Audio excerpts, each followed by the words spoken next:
happening even today. Like we're just advancing into the new age, which is going to be like AI technology is going to run things. You know what I mean? Like so, it's transitions. Transhumanism? Yeah, yeah people becoming robots and uploading That's their scary. minds into. Just Yeah, wait, like Neuralink, just yeah, wait. all that stuff. So Well, go ahead. Yeah, go ahead. no, I just wanted to say one last thing about ancient, not technology, but just like civilizations. So Cain and Abel, Cain killed his brother Abel, and he was banished from the Garden of Eden, and he was sent to the land of Nod, and this is a real thing, and it's not Hebrew, but it's you can find it. But anyway, so that he was cast out of the Garden of Eden, in the land of Nod, which just means like it's like you're in like your brain is like fuzzy, you're always like in a sleeping type state. You're out of the garden. You're not in paradise anymore. Anyway, so he was cast Right. out to the land of Nod. He was cast out to the land of Nod, Cain, and he met his wife. Okay. So Cain's wife, from what they were saying, supposedly she was the fallen angel, one of the 33 and a third from Lucifer, from the Lightbringer. And he met his wife and he had his first son Enoch, the first Enoch. There's two Enochs. One from the book of Enoch, which is the books that are removed for the Bible, and then the earlier one, which is Cain's son, Enoch. And he had like 12 sons or something, 11 sons, or Enoch had Damn. sons, and like, yeah, they were a whole clan. And this is in Genesis. This is in the beginning of the Bible. It's like Genesis 6 or something, or 11.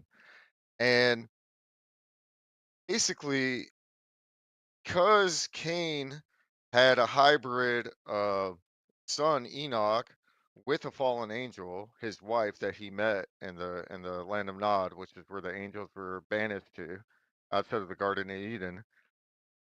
His sons and his grandsons were able to build cities like they were using like copper and iron, and they were able to do like create like swords and weapons and Hmm. shields.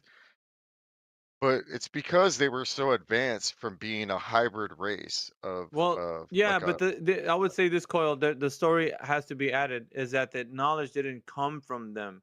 They were given instructions on oh, how they to were do these things. So the instructions were given from the ones who stole, like, okay, so in mythology, the ones who stole fire from the gods. The one who stole the yes. fire from the gods, these guys, these entities were not just it was like I say, the truth is stranger than fiction, but like if you look at all the things that we have today, technology, I would say it this way. Think about this. Is it all to glorify a creator God who made this place, or is it meant to keep us from the creator God? Anything, technology, like vanity, like how we look, whatever it is, we're so involved with ourselves that we forget to glorify the one who made this place, right? So anything that civil, and I'm just pointing it out this way, the more you go into nature and become a part of it, the less you are a part of the world. That means you separate yourself. You could do that differently than just like getting rid of all this stuff. What I would say is that it becomes a distraction. The things that you have are taking up more of your mental faculties because you think that they're more important than getting back to like the creator and plugging back into that. So right now, all of this stuff that was given to us by the fallen ones, we're still using. Like women would put them, like they said, it was the fallen ones gave women the makeup, putting stuff on their face, and also like men too. But not only that, they also taught them the reading of the clouds, agriculture, everything a civilization would have, with knowledge that they didn't have prior. So languages were being taught, like different things. They all stemmed Okay, from these beings, right? So the beings were the ones that were ruling the earth as gods on earth. So they had like Mount Olympus, Zeus and all that. I mean, think that this might come from like just mythology, but this were like the beings that were worshipped, were thought of as these gods, and they had offspring. Their offspring were giants, and these giants were roaming. Like according to the story, this is how it was like all before, right? And well, the the, Nephilim. yeah, you could frame them in the word Nephilim, but they were looked to as these giant beings were they grew so they were big brute beings, right? And when they grew so big in size that they already their consumption of the land, they would just eat everything, and they didn't care. Their hunger was so insatiable, and it was like you couldn't satisfy it, that they were just eating people. Like they started to like so many of the some of the folklore, I guess you call it, or some of the things that you hear from these ancient civilizations, they have stories of these very things that I'm telling you Yeah. happening. So it's not So you. It's not uncommon to hear like the what's that guy that says fee fi fo fum, like that. yeah, Those yeah, yeah, giants that yeah. were in The those, Jack and the Beanstalk. yeah, Yeah, Jack Jack and and the the Beanstalk. Like Beanstalk. so, there's Well, a lot of. also, I was gonna say, Yeah, go ahead. also, I don't mean to interrupt, but to go off your point because you're making a really good point. We have all this mythology and lore, and like, yeah, Jack and the Beanstalk, like David and Goliath. You know, Goliath Mhm. was supposedly this 20-foot, 30-foot tall, giant, and Goliath or David was like, I don't know, 5 foot something. Like he was a little dude. He had to use a slingshot and to take him out, use his brains to take out the giant that was out of control. And then you have like the kaiju, like Godzilla type stuff, but there's biblical stuff about that too. That there's Yeah, supposedly there's these yeah there. there's these chambers Okay, so the underground where they're holding the angels like the well, I no, don't yeah, know but like I don't I'm know gonna talk about the uh, animals that you were Taurus. mentioning. So before we even thought of like DNA splicing and all that, and creating human hybrid, kind of different things. What do you think those mythologies we're talking about? Where you got Pan and you got the Minotaur and you got all these other. Yeah, Do you think that was just something like even look at ancient Egyptian like hieroglyphics? They show like a bird people yeah, and like these things by the fallen ones, they were doing things with animals and reptiles and stuff that yeah. they were Okay, so crossbreeding, and they this were. this this gets into Atlantis a little Yeah, it bit goes because and they say mer people yeah and yeah all this. Like, listen, like well look look some of this, some no of it the gets stuff, yeah some of the stuff that gets into, it's so far in there, man. Like it's just so it's way too like fantastic to even so like mention. I have this book here. I have this book here. It's called The Books of Enoch. It has the first, second, third book, the Book of Fallen Angels, the Watchers, the Origins of Evil. And this is from a guy who worked for the Department of Defense and he's been researching, he's written like 20 books.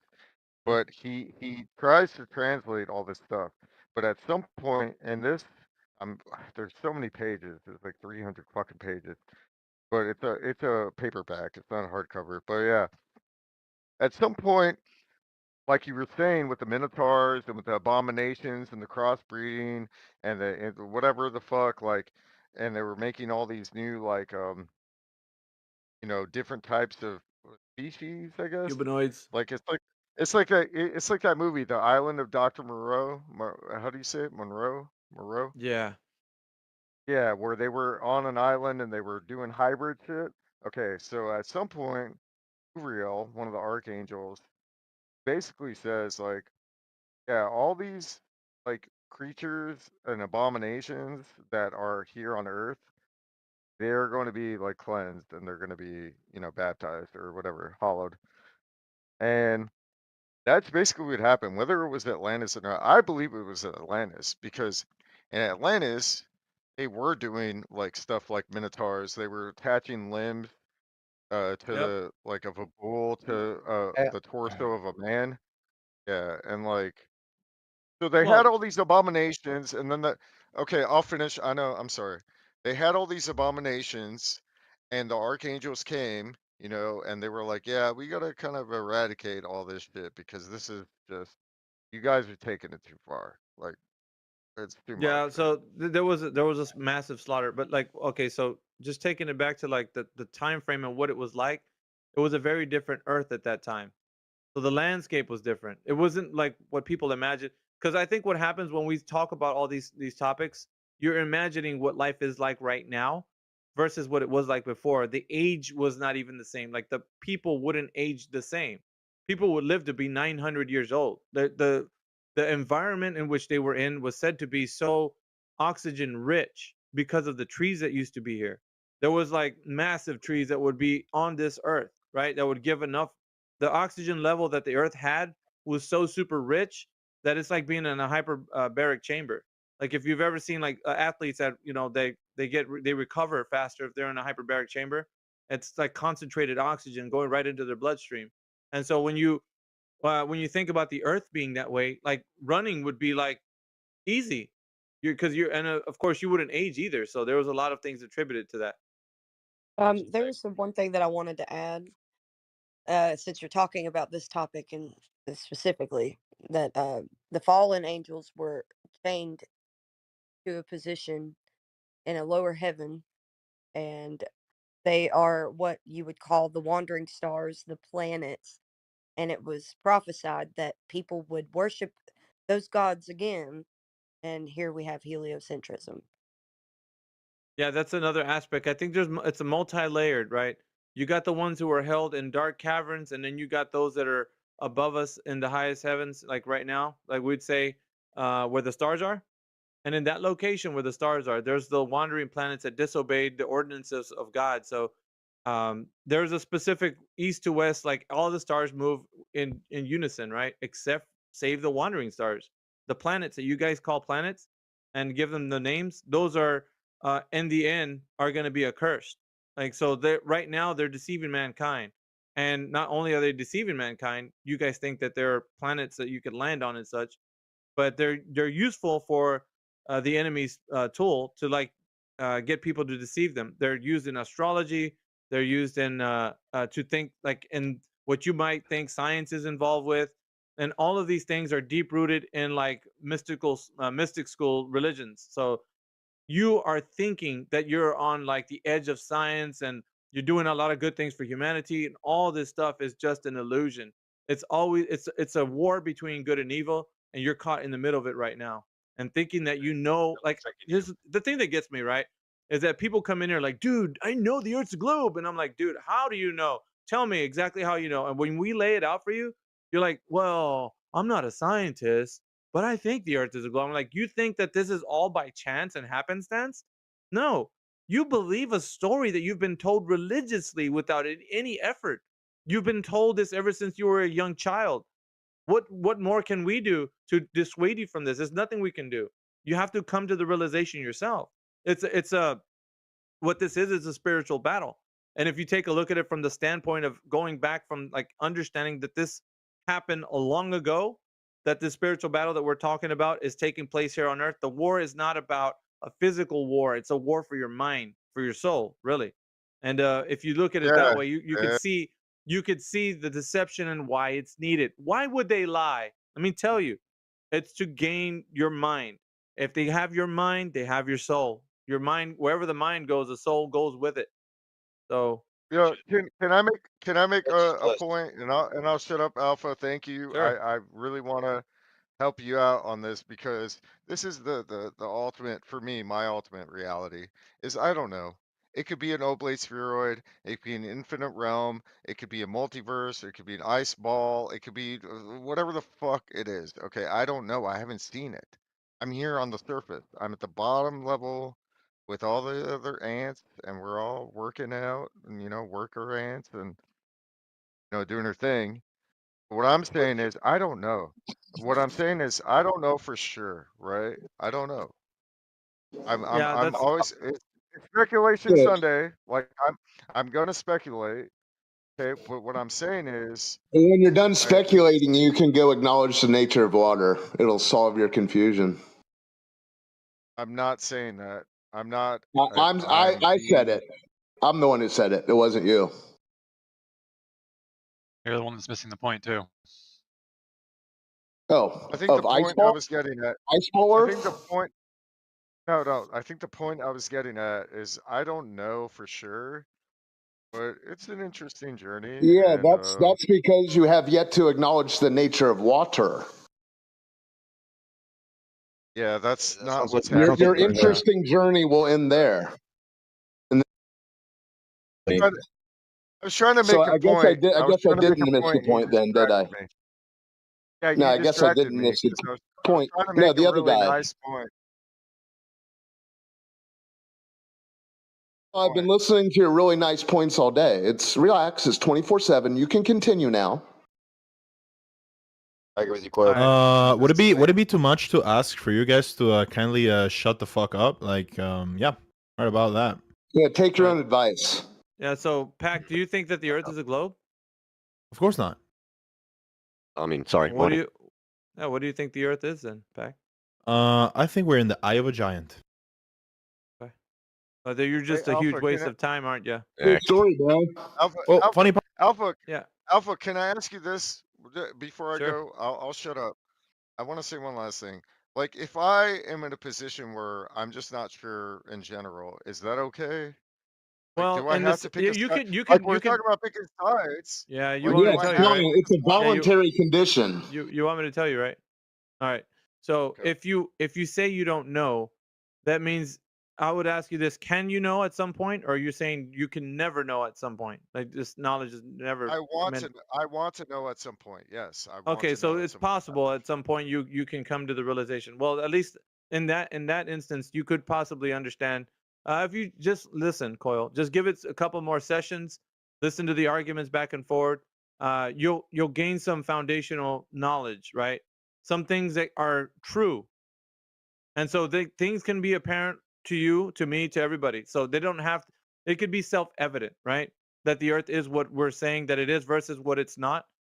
Because if it's not what we're saying it is, then it can be demonstrated to be what it actually is versus what we are saying, right? You know what I mean, Coil? Like, let's say we're saying the Earth is not curving anywhere. Could you disprove that, Coil? Yeah, I'm here. I'm here. I'm Yeah. listening. If I said that the Earth is not curving anywhere, could you disprove that? Like, as in the plane of existence. Not I'm not talking about topography. I'm talking about a mountain. I mean, like the plane of existence that we're on right now. The plane of existence is curving anywhere. Could you disprove that? that there is or there isn't curvature. That there is, like, you can go out there and say, okay, you guys are saying that the Earth is not curving anywhere. I'm gonna go out there and find out the truth. Do you think you can do that? Like at some point, like at least give you a knowledge that it is curving. Yes, it is. I don't think it does because I was in the military and we used the grid system and they Mm. don't account for curvature and like Right. their grid maps and like Well, shooting yeah, that's good. rifles But and shit. that's good that you did. But what I'm saying is, everything that we talk about, whether it be sailing over the oceans, flying over the oceans, whatever it is, when we're talking about traveling over the surface of the Earth, there is no measurable curvature to be detected. We're not measuring anything. We're assuming that we're flying over a flat and stationary Earth and then superimposing the Earth being a globe over on top of that. So it's not, it's presumed that it's a globe. It's not understood that it is. So Yeah, that's a head start. That's a head start. And then from there, you work into the line of sight test and you go and see if any measurable curvature can be detected and measured.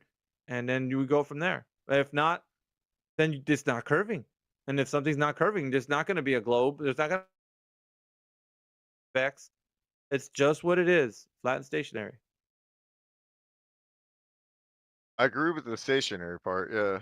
I think Well, I'm more of like a pawn theory guy. I believe there's multiple continents, like maybe the stuff we yeah, were talking about but earlier with the flat Advent doesn't. word. Flat is not denoting a shape. What it is it's a description of the surface.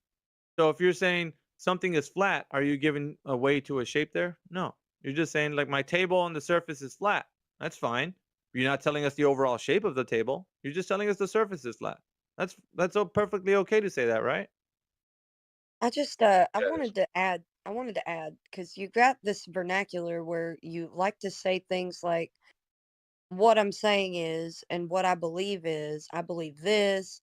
This is your vernacular. It's okay to not know things. The problem that we have in this arena is that the globe side, they have all of this supposed knowledge based off of their belief that the earth is a globe because they don't know that it is, they just believe it. So if you can set your foundation on things that you absolutely can know, like you know that it's not a globe, you know that there are laws to the reality, like laws of nature, things can't defy that. And there's certain tools and methods to finding out if information is true or false. So it's okay if you don't know a lot, but what you do know, you absolutely know. You don't just believe it. Yep. That's well said. Yeah. Guys just turning Clover. Yeah, I appreciate. Yeah, I appreciate that, and I understand that. I was just saying, like, in my speculation and my investigations throughout the years, like, not that I don't know that things are stationary. I feel like everything's very localized and stationary. I was talking about this earlier with the eclipses and the sun, the moon, and Right. then Have just you? like Ketu. But so let's take care of. You said localized, and so if we're taking care of the flat and stationary bit, right? We're gonna say the plane of existence that we are on is level all across the plane. Like there's no deviation or curvature. Then we can know this because when we travel over the surface, right? We're going to be able to get to certain locations. We can go to certain places. And in every location that we can go to, we can measure, we can do a line of sight test. Doesn't matter what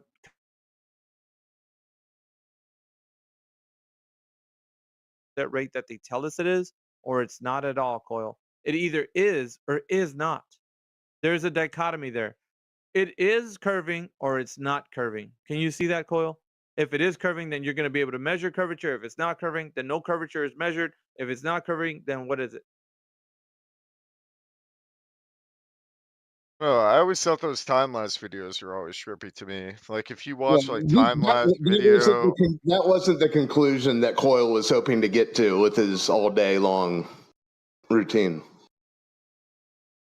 Well, it's the conclusion, Coil. It's the conclusion that you listen. You have to listen. You have to at some point you have to face reality, and reality is demonstrating itself self-evidently to you and me that it's not a rotating Earth and it's not curving anywhere. If you think that it is, then you have to go and do a line of sight test and figure out if it's curving. And now, if it is curving, then you can come back and tell us your line of sight test proves the Earth is curving. You can know. Everyone can in this call right now. So it's not something so obscure and so out there and just like, well, we'll never know. No, you can know. You can know today. You can go out somewhere and measure it, see if it comes out to be exactly like they tell you the curvature where they say it should be, and then figure it out. Of course, you may not know this. We probably haven't talked about this with you, but yes, you can know. So we are sure that the Earth is not curving. 100%. It Like I would said, I be think you guys changed demonstrated to a us. globalist. You guys are fucking so convincing. No, well, it's not about being. It's well, not about being convincing. Well, the thing is, though, it's like It this. isn't. No, There's it's not. there's too many We don't. there's We too many don't. We don't need to. discrepancies and shit. We don't. Yeah, I know. That's what a lot of people get in their feelings about. But that's fine. It doesn't matter. You have to go and test and test and test, and then also go tell somebody, go do the test that I've done, and see if you can find any curvature. Now, once you do, come back and report. We'll talk about it. We'll say, okay, what did you do? Let's figure it out. What's the elevation height? All that stuff.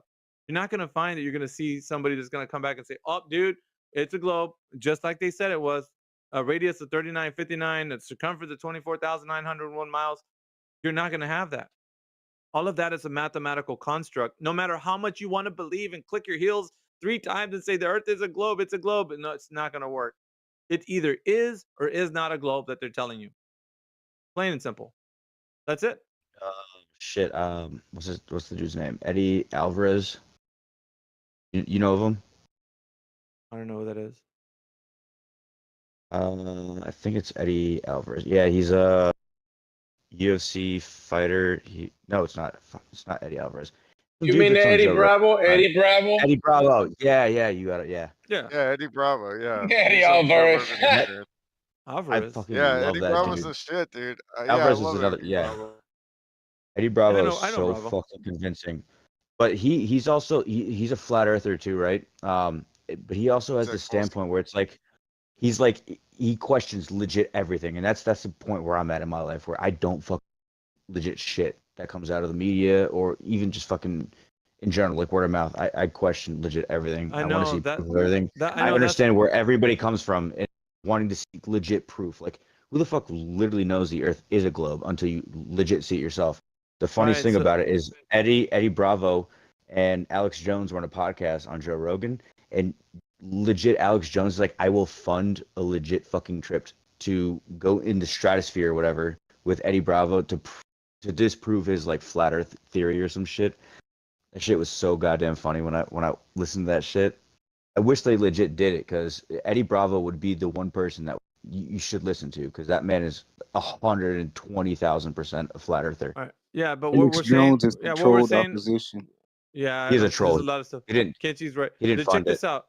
Check this out. So what we're doing here is putting it in every man's hands to investigate and find out for themselves. Because what we don't want is people becoming believers based on some other individual's information. So let's say Eddie Bravo done that thing and he's like, dude, Earth is flat. I went up there. And then you'd be like, dude, Earth is flat based on Eddie Bravo. We're good. Let's go. Like, no, that's not how this works.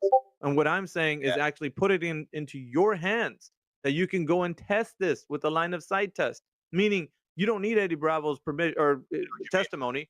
You all you need is to go verify this yourself. And at any place that there's a right. body of water. So it's putting it into every take man's somebody hands to else's go shit. do this.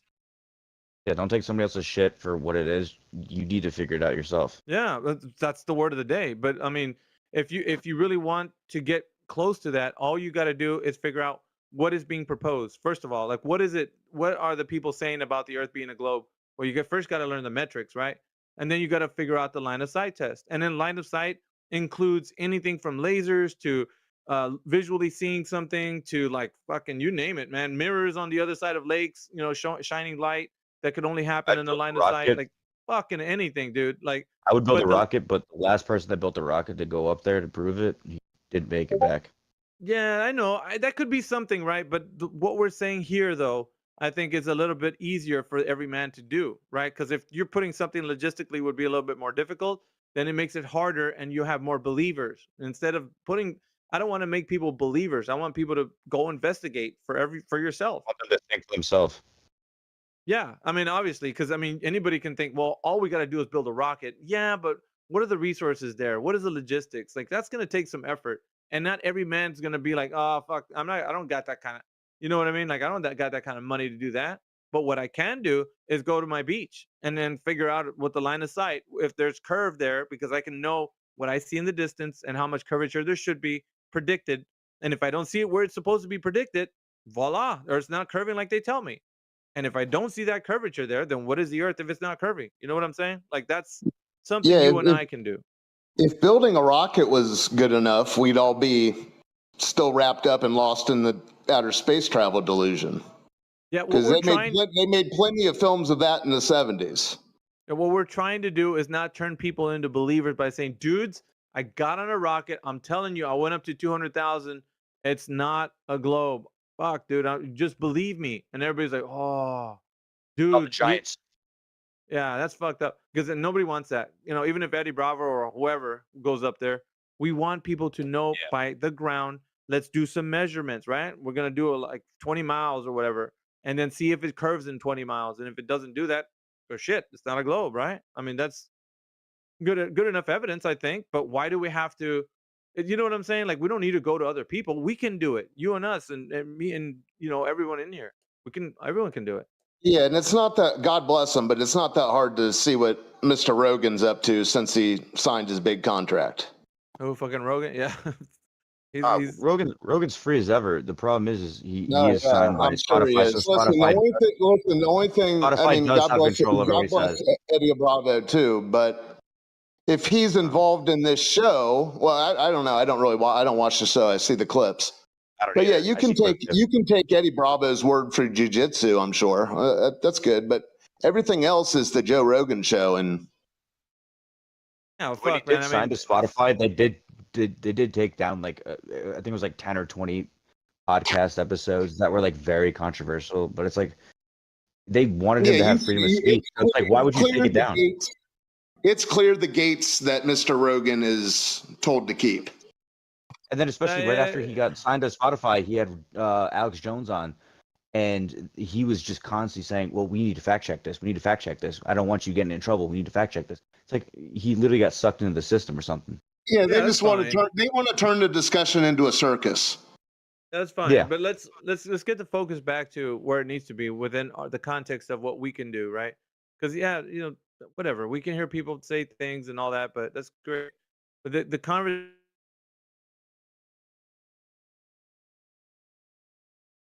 us. So it's not up to the guys we see on TV or on internet. It's up to you and me. What are we gonna do about it? And that's the thing. It puts a plan of action into your hands versus waiting for some guy to take a rocket ride and then come back and say, "Dudes, fucking Earth is flat." And you're like, "Oh hell yeah!" Like that's not, Honestly, like, I'm gonna live my life just ignorant to the fact of it. It wouldn't affect but you don't me either have way. to, bro. You don't have to. Like that's the thing. That's a choice. You can choose that road. Yeah. But you don't I'm have fine to, with it. bro. Oh, that's fine. I mean, that's your path. Yeah, you do what you do. But like I said, I question everything, so that's why I like coming in here and listening to discussions because it's intriguing to me. Okay. I like all the. Well, if you want to take the next step and make it reality, then you know what to do, bro. Like it's simple. But unless you don't, that's up. You can sit there and just like I'm just gonna listen to you guys. That's fine. Hey, my dream would be to find Agartha. It's intriguing. It's intriguing to us. It's intriguing to us too that people can believe that they live on some kind of spheroid, when everything in all of our experiences tend to differ completely. That's very interesting. Now, we all came from the same place. We were all Globers here, or most every one of us. Very few grew up as geocentrists, but for the most part, we came from the same place. If you think you're living on a globe, we all came from the same place. We were actually probably the nerds and knew more about it. I can attest to that, man. I was a total space nerd, like all the space shows, all the models, like from way back when, like the whole thing. I watched it during my whole lifetime.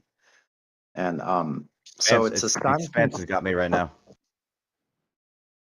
Pardon me? Expanse on Prime. That it's a whole space shit show. That shit got me trapped, bro. I love to dream that shit. You don't have to be trapped on a sphere Earth because it doesn't exist in our reality. So that that's fine. If you don't mind me asking, what is like what did you say? It's like a eccentrist or whatever. Eccentric. Yeah.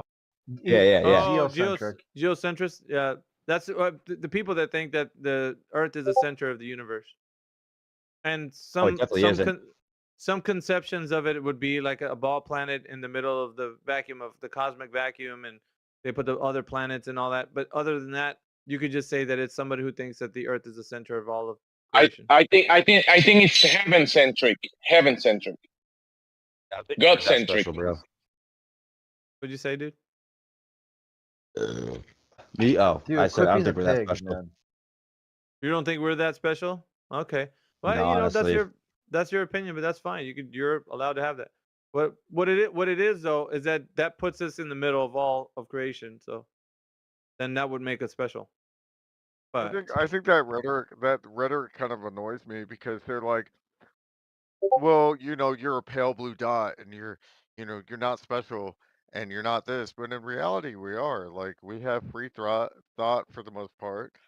We can, use like that's debatable. reasoning and try to like find the truth and like so it's like I think it's very contradictory that they say that we are special but we're not special. So it's like which one is it? Like am I special or not? Let me just ask the room before we. It's not that I don't think that we're not special. I just think we're just here, and we have freedom to do what we want to do. All right, and good it's stuff, not. man. Well, that would make you special good. then. That's my argument. Yeah, that becomes a debate. Let me just ask the room real quick. Does anybody have any more speculations, or you guys? Is there somebody in here that has a burning question about if the Earth is a globe or not? I'm just doing a check in the room. If you guys are in here listening, if you do, I'm gonna clear the floor so you can ask your question. If you wanted to ask your question, if you come in here, or if you just want to sit there and listen, it's up to you. So it's up to you guys. Yeah, if we see the luminaries revolving around the sky, does that mean heaven-centric, not geocentric? Because the sky is not the ground, is it? No, it's not. I have a general question for the room, if I might, at this point. Now this is just rhetorical, so we all have to each individually ask yourself. So, do you think the information that made you here came from nowhere? That's ridiculous, No, Sonny. I don't. That's ridiculous. I don't. I believe in the electric universe theory. I believe in the ether that Tesla and those other scientists were tapping into to get historic knowledge. And like, I believe that there is something beyond this physical realm that we can tap into through meditation or whatever it is. And What about like, you know what, you know what the Akashic records are? Little Earth? Akashic Yeah, I've records. heard of them. I've heard of that. Okay, something like Coil, that you and me are literally concept one in and the its same. general. Same. What about Michelson-Morley? The Michelson-Morley and Michelson-Gale test. Let Coil You're go not a on. you're not He a was Glober, right? popping off. No, I'm listening. The Nicholson what? How? Michelson-Morley and Michelson-Gale test using interferometry at the Michelson-Gale, Michelson-Morley. These are characters. They're people that set up tests using interferometers, right? Back in the early days, at the beginning and before the 20th century. So, are you familiar with those tests? And actually, are you a Glober? I have to ask that. Do you think I'm actually looking at these diagrams in on Google right now for this test. I'm familiar with it, but it's probably been a long time since I looked at this. But I didn't get, do you think Earth is a globe or some kind of spheroid? No, that's ridiculous. Okay. I don't know Yeah. what this Wait, is. I'm gonna post it in the chat. Chempsy, let him answer, man. I'm just curious because I didn't get that clear. So do you believe Earth is a flat stationary plane of some sort? Or no, it is? Like, I know it is. Like, I don't have any questions anymore about it. I, for a fact, know that Earth is a flat stationary plane and water seems to be the key.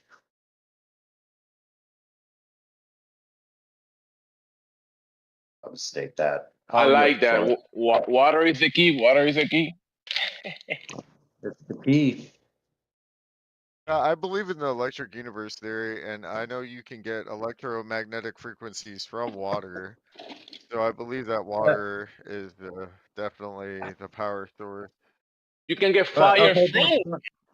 But what is your perception in whole of what Earth may be, may be? We all have inner perceptions of what we think Earth may be as a whole, but do you have a general conception in your electric universe? Is it out in a vacuum somewhere?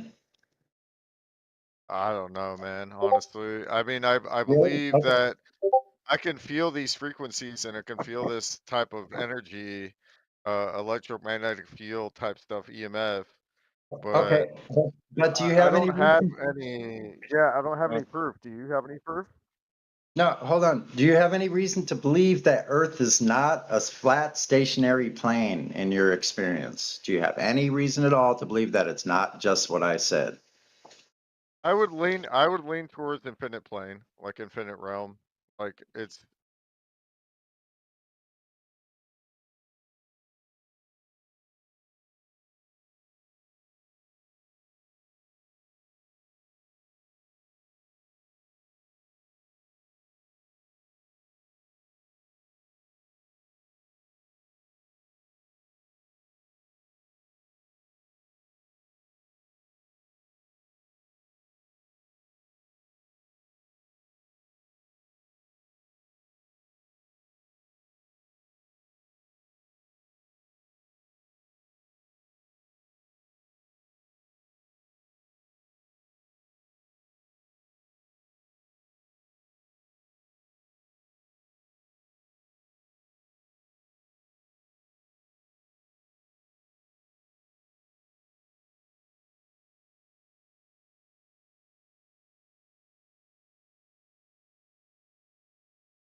wet.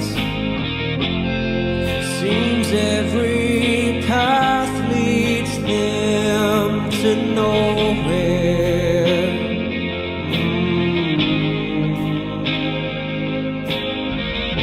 Moon landing on closed sets.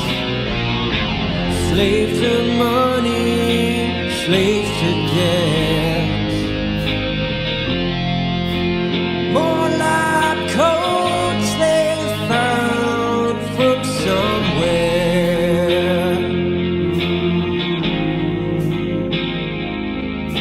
Here they come to snuff the truth out.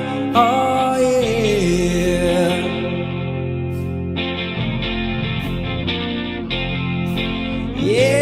Yeah, here come the truth now. Yeah, you know he ain't gonna lie.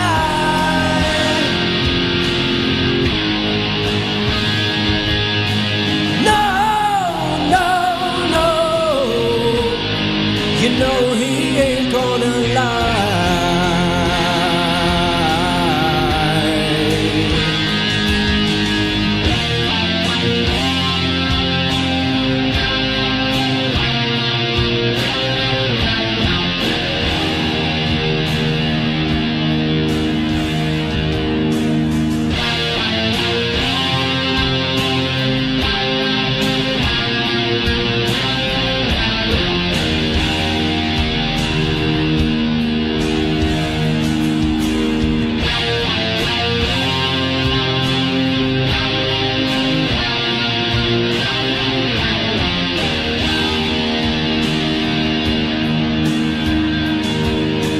Here they come to snuff the truth out. Oh yeah,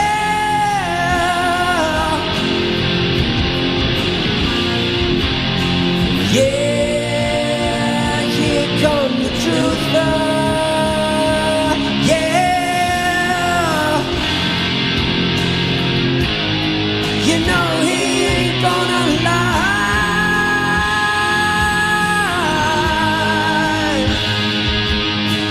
No, no, no, you know he ain't gonna lie.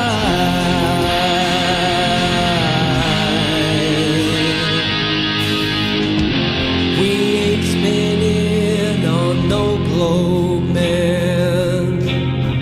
We see for miles in our homeland.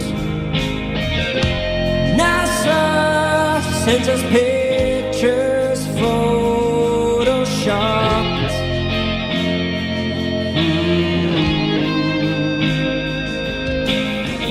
They feed us pills, can't see ourselves. Turn TVs off, seek bookshelves. Oh God, please, won't you help them see the truth?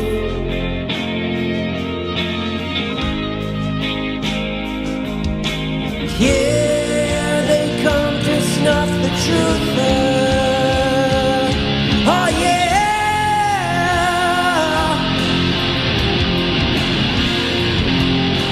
yeah, here come the truth out.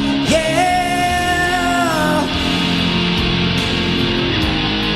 you know he ain't gonna lie.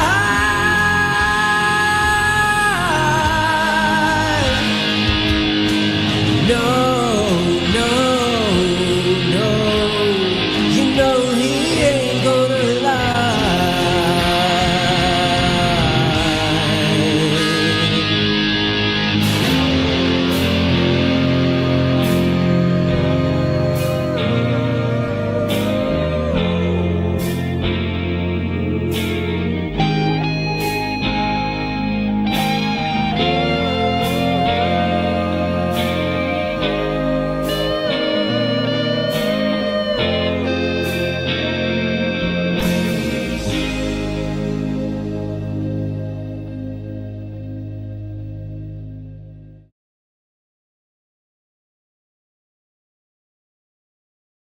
Hey,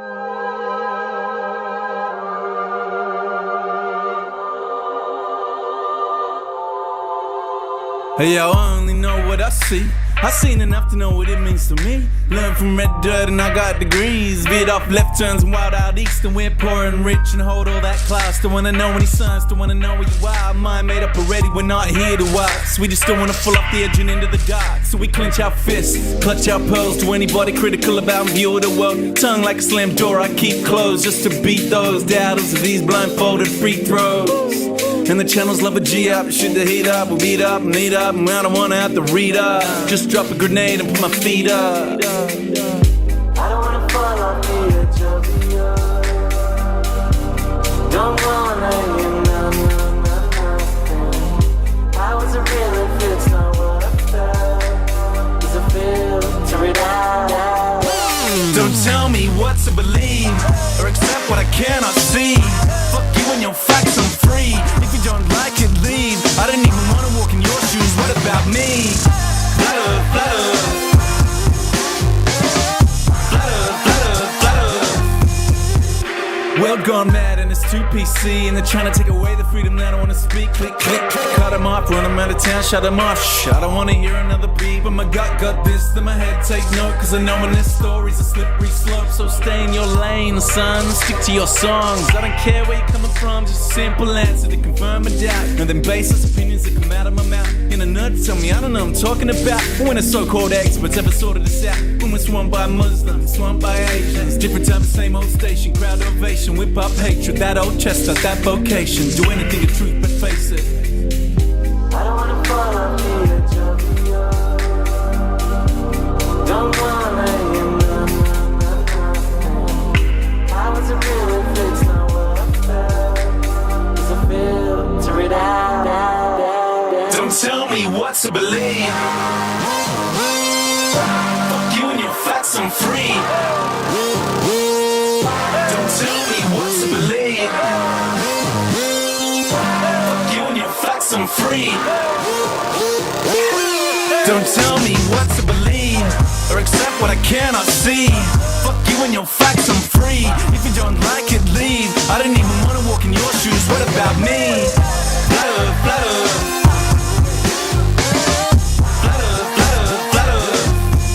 Tell me what to believe or accept what I cannot see.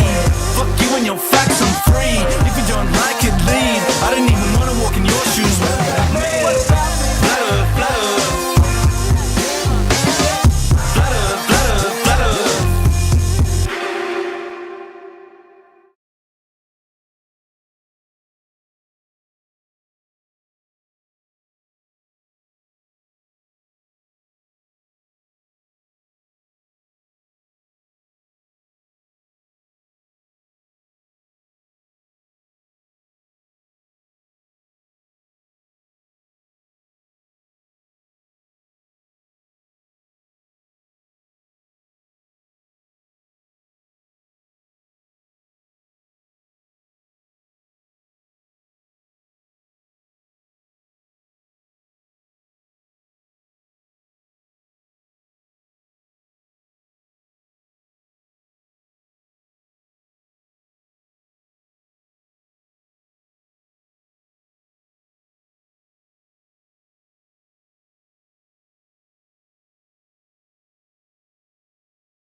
SCC, wouldn't measuring the actual planet be a better way to spend your time? It's not a joke. What planet? I'm literally showing you your planet doesn't exist. I'm showing you it's optical. You guys are hijacking perspective. There's no storm in Parliament, though. I'm a fighter, survivor, survivor, survivor, survivor, survivor.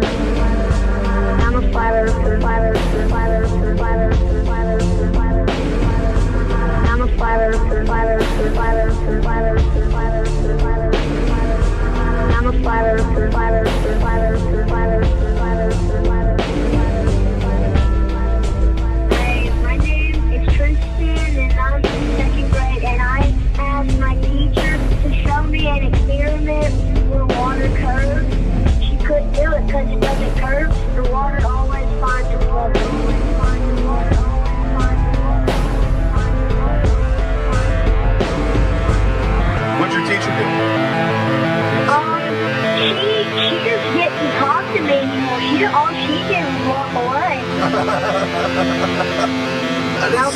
this about? What? That's okay though. For being so young, you're very, very smart. That's fantastic. Yeah. So keep up the good work, man, and stay flat, okay? Okay, I'm a flat earther.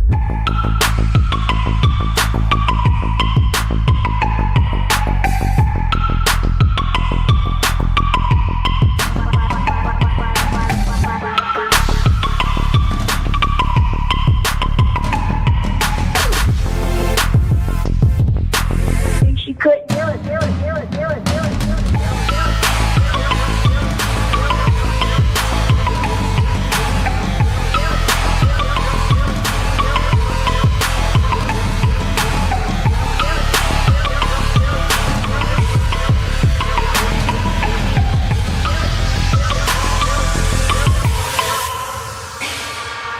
I'm a flat earther. I'm a flat earther.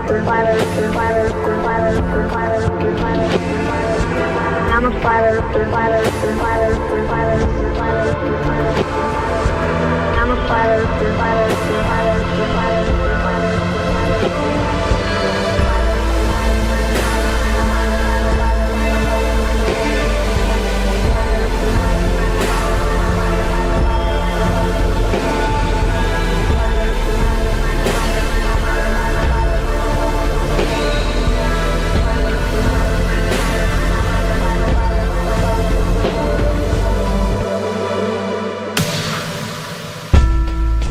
Hey, my name is Tristan and I'm in second grade and I asked my teacher to show me an experiment where water curves. She couldn't do it because it doesn't curve. The water always finds its level.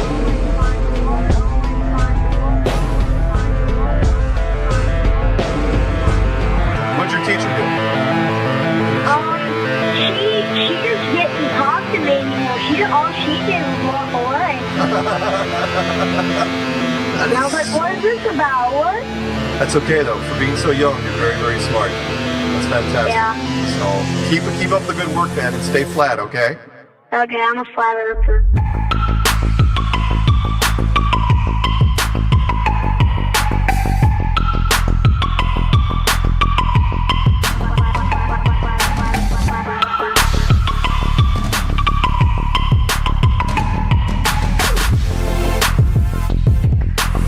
She couldn't do it.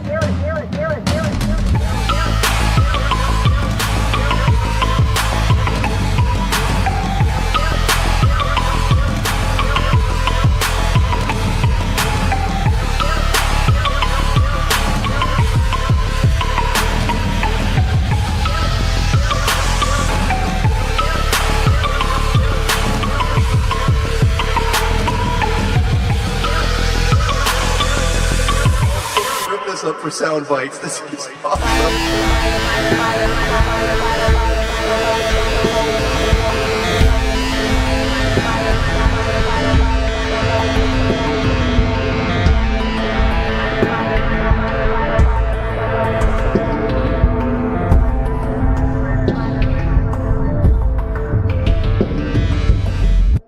Weird. Sort of like foreshortening. Like my hand moving closer is getting bigger and blocking my head. Really weird. It's forced perspective, guys. Where he is on the 16 meters point. Note, guys, he's going to be doing this twice on the same spot. One with the 20mm camera lens and one with the 200mm lens. Keeping the same distance. 16 meters here. Yeah. I'm at 200. But yeah, but we're gonna do some analysis on this. Still showed photos of this. Notice, guys. Remember, he's now 16 meters away. Correct, using the 200mm. Can you see the mountains at all now? No. Yeah, exactly. But now he's gonna keep exactly the same distance, just changing his focal length. He's gonna change it to 20. I think a 20mm or 25mm lens now. Exactly the same distance, same elevation, everything. This is a lower. This is a shorter focal length. Yeah. Right. Okay, there we go. Back to your same spot. See, he's just changed the lens. Meters. This is where I took the same shot at 200mm. So I'm just going to replicate that again. Replicate it again, guys. Exactly the same height, same Replicate? spot. Yeah, just with a different lens. Now look when he takes the photo. Give me one more. Shapes. Can you guys believe I'm not using paint now? Okay, we're gonna... Yeah, how dare you? How dare I? Okay. We're gonna take this. Trusty old paint? You can see the line from her head is more or less exactly the same. Correct? Yeah. Yeah. We can all agree with that. We'll make the line yellow. So that's the same. Let's see. The bottom of her head, it's the same. How about her knees? Ooh, what's going on there? Compression? Oh shit, guys. So focal length compresses an image? That's weird. Yeah, look at pictures on her leg. You know, them little faces. Yeah. Leg Yeah. You can see there's some kind of compression going on. She looks small, kind of smaller. She on the looks thinner compared to there as well. So there's compression in an image. But now we've got that there. Let's look at the line of the light pole. Yeah. Okay, I'll just do it like this. We'll change the color so that people see orange. Okay. We'll do the light pole for here. Oh, wow. Where's the light pole showing here? Through a belt, going through a waist, and the other one is going through our chest. Okay, so based on this, did changing a lens cause the Earth to curve more? Yeah. Weird. So using a higher millimeter lens, aka a larger focal length, causes more foreshortening, so more occultation due to the forced perspective, therefore giving the appearance that things are going over a curve, which goes back to my original opening of why I became a flat earther. Curve is imaginary, it's optical. So as soon as people show photos on the ocean, for instance, and they zoom into a boat and they have a large focal length lens, and you see things, for instance, oh, why can't I bring it back over? It's called foreshortening. Why? The magnification of that little small wave, which is closer, that has a larger angular size. Okay, so now that shows there, that is lower. How about these mountains in the background? We'll stick it there. I will make that blue. Let's look for the mountains by her in the 200mm. Oh wait, it's not there. Where's the mountains? Can we say maybe it's around about here? Yeah. Yeah. Maybe. Go behind that car. Going right behind that car. Really odd stuff. So this literally proves without a doubt it's not physical curve, it's only optical. That's right. And now to validate my point, I want to show another thing, basics on focal length. I'm not going to play everything, just so you guys can listen to what they said. Focal length. What is focal length? Usually represented in millimeters, is a basic description of a photographic lens. The measurement is not the length of the lens itself, but actually a calculation of the optical distance from where all light rays converge inside. So all the light rays converge inside to meet above the sensor, guys. I think I don't know if I can. I wish you could change the sound or something. But anyway. But guys, please pay attention. The lens to the image sensor of the camera. So a lens with a focal length of... Luch, what does this have to do anything about flat Earth? Oh, I don't know. Maybe it's proof that your curve that you claim is not physical, but optical. So therefore it's not a ball Earth. To have to ask that and just shows you don't understand. Or you're taking the piss. Of 24 millimeters, for example, would have light range coverage 24 millimeters above the image sensor. Exactly. The focal length number tells us the angle of view. This is what I want you guys to listen. The focal length number tells us the angle of view. Notice how wide the angle is and how short the distance is. Look how it increases Yeah. with distance. Yeah. How much of the scene will be captured, and the magnification. So here's the 200 mil that we saw. Look at how far away it is and how little wide view it is compared to, of course, what it is, 16 mil, so it's about 18, which is about there. Look at how wide the field of view is, but how short the distance is. Yeah. So if we pay attention, what are we seeing again? The focus on the field of view plane, the depth of field plane, is the object in contention. Everything else around it is sinking away. It's losing because of forced perspective. SCC, wouldn't measuring the actual planet be a better way to spend your time? It's not a joke. What planet? I'm literally showing you your planet doesn't exist. I'm showing you it's optical. You guys are hijacking perspective. There's no storm in Parliament, though.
Flat earthers, man. You guys are so stupid. Like, you genuinely believe that you live on a motionless plane, which is what we observe, and that the sun and the moon are close to us and relatively the same size, which is what it looks like, and that water can't curve, which we've never seen happen, and that we and the place that we live are the result of intelligent design from a power much greater than ourselves, which is observable in the natural phenomenon of the Fibonacci sequence. Seriously? That is completely ridiculous. I mean, compared to what I believe, which is that one day nothing exploded, creating an infinitely expanding universe on which we are a speck of dust, living on a spinning speck of dust that's spinning around a giant fireball, hurtling through a vacuum in outer space populated by other giant fireballs and an infinite number of other rocks, and traveling through space at an unquantifiable speed, and that we and every single solitary species on the planet developed from a puddle. Now, I don't know where the puddle came from, or the rock that the puddle was on, or the fireballs, or where any of it actually came from. Flat earthers believing what they see. Like, how ridiculous is this? You know? When we have so much science, you know, that we can't prove because there are no experiments to prove any of it. And that any experiment that's ever been done to prove that the Earth is moving have failed to do that. And yet you don't believe science. You know? We have all these composites from NASA that were created in Photoshop that prove to you that the Earth is round. Come on, man. How could you not believe what science is telling you? That you're related to a banana and that you're related to a blade of grass because you evolved from the same thing. You know? It's so obvious that that's the case. How could you believe anything different? It's just so crazy that there are people out there who actually believe that, you know, none of what science and NASA are telling us is true when it's so clear that, you know, they landed on the moon. Did you not see? Obviously, you couldn't see any of the stars in the background, and the Earth was the wrong size, and there was no crater under the lunar module when it landed, and there was no delay between feeds, and they lost 700 boxes of footage from the Apollo mission. It just disappeared, and they can't even go to the moon anymore because they destroyed the technology to do it. And you don't believe that? Ridiculous, and flat earthers believing what they actually see for themselves.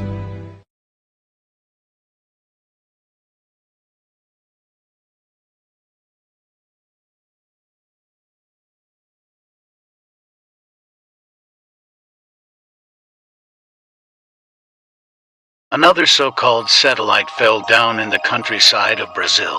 There are no satellites in space. They are all hanging on helium balloons.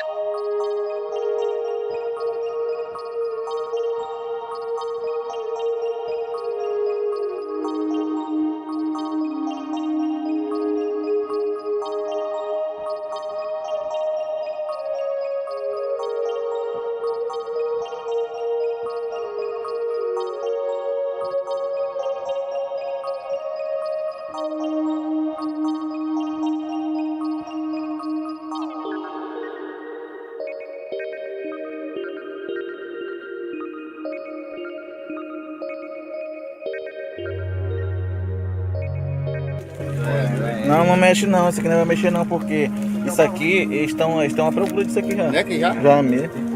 Eu acho que não tem câmera ligada aí, pô, porque esse... Não, tá tudo desligado, quebrou tudo. Quebrou tudo.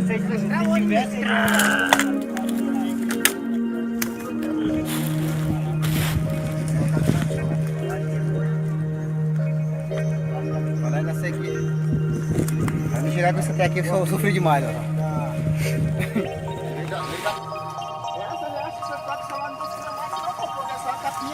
Lá pega logo uma moto com mar, colocar aqui. É de soltar a cor de cima, pô. Aqui do outro lado não tem o cor dela mesmo, grande. Acho que tem rola. Olha, uma farinha ali aí, mas. É um satélite. Ele disse que era pra embarcar essa segunda. É. This is how this trick works. If you understand anything about filmmaking, you will know that this is an easy trick to perform. They film him descending vertically, and then edit the footage as being horizontally. If only the people knew all the camera tricks they use while pretending they are in space, or in the ISS, but people don't know how these tricks are made. The cameraman is facing upwards while he is hanging on wires. The set is to make people believe they are on a horizontal module, while in fact, they are on a film set being filmed from the ground up. NASA has a budget of $22 billion a year. They hire the best professionals, the best filmmakers, the best editing professionals, the best cameras, movie set, etc. It's just a deception. As long as the public don't care and don't research, they can get away with it. This world is not what you think it is, and that's the truth. Dear NASA, it's becoming 100% crystal clear that you and the other space programs that are in operation are connected and are deceiving the entire world. More and more people are waking up every single day, and we are now able to see right through you. Someone said, that's not a Space Force hat, when I showed that upside down makes a Baphomet. And this guy says the dummies will believe anything because no one takes 2 seconds to research anything. Don't make me put it in your Walmart shopping cart, little buddy.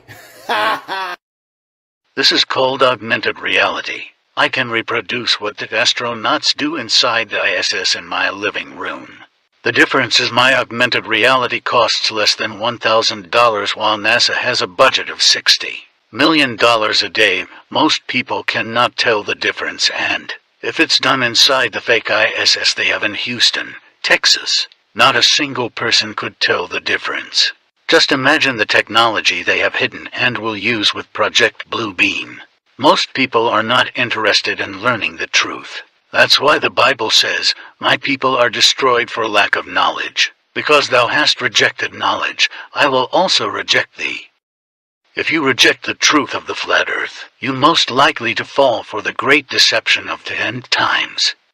If you think about any of the debates that you have with flat earth, look at who the ignorant people are who are calling somebody a name. It is the globers. Truth literally is not scared of investigation and or researching something. Tell me right now, have you ever seen a flat earther who is just blatantly being disrespectful? No, it's always the globers. It's always the normal people. It's always the people who have never done the research, okay?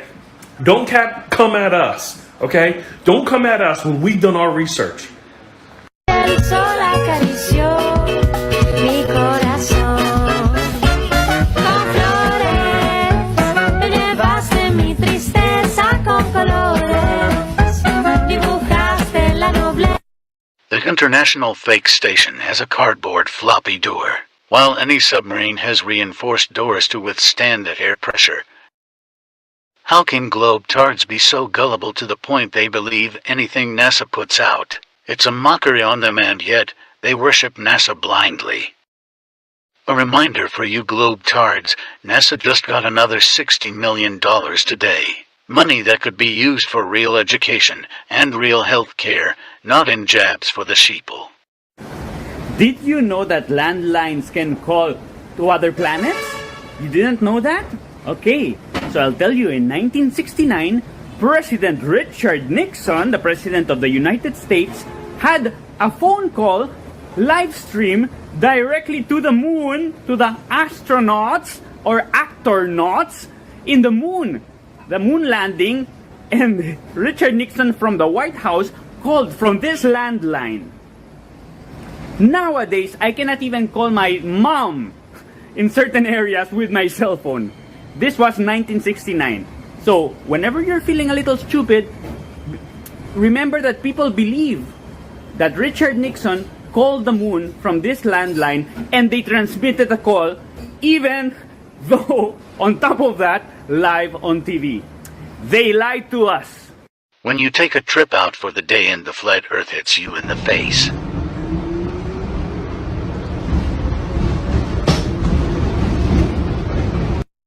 Every July the 8th, the spinning ball Earth concept gets destroyed. Look at the glober in the image below trying to make this work out on the globe. It's impossible. It's impossible for the sun to wrap around 3/4 of a ball. It only makes sense on the flat Earth. You cannot have the tip of South America lit by the sun at the same time the whole Asia and the far north of Russia and Canada and the United States are all lit by the sun. The globe is dead. It's time we ask NASA to reimburse taxpayers for all the money they have stolen since its creation. In 1958. I just debunked Eratosthenes with my iPhone first generation. That crackpot may have never existed. Most of our history is fake. The Bible describes Earth as covered with a firmament. That's why it is impossible for anyone to travel to space. Just look at the tombstone of NASA founder Wernher von Braun. It has a very interesting biblical passage inscribed on it. Let's look in our Bibles and see what it says. Let's now open our Bibles and see what it says. It says, "The heavens declare the glory of God, and the firmament show us his handwork."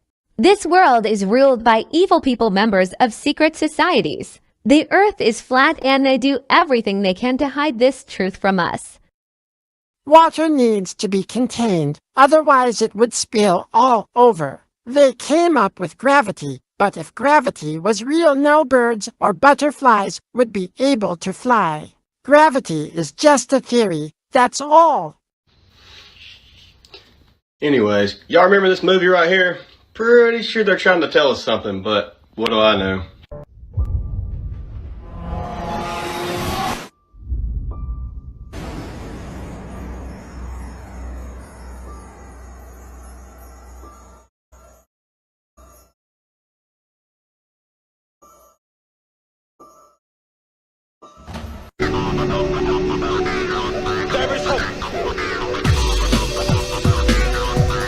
This video is going to show you how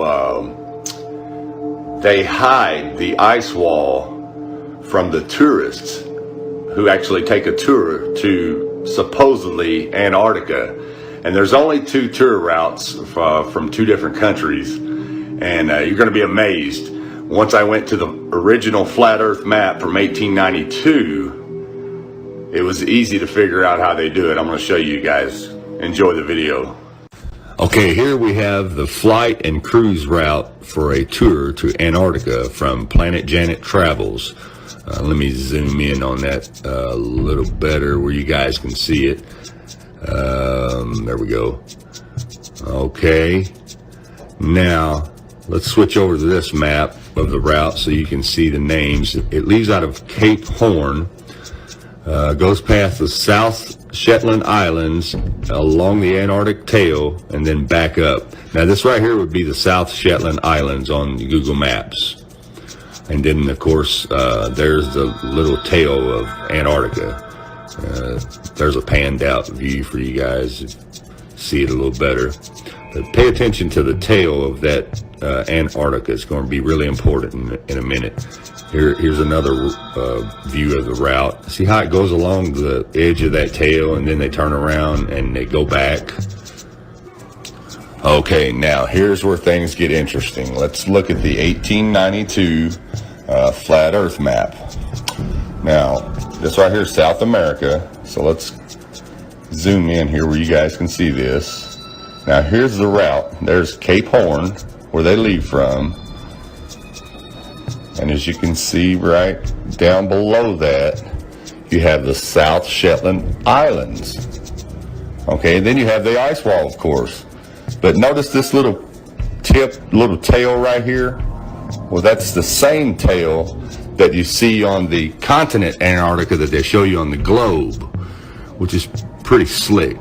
But anyways, this little part right here, this is the little area that they travel along and call it the Antarctica, which is only a tiny little bit. So the route goes this way. It goes through the Shetland Islands, comes down through here, past these little islands, then turns around and goes back to Cape Horn.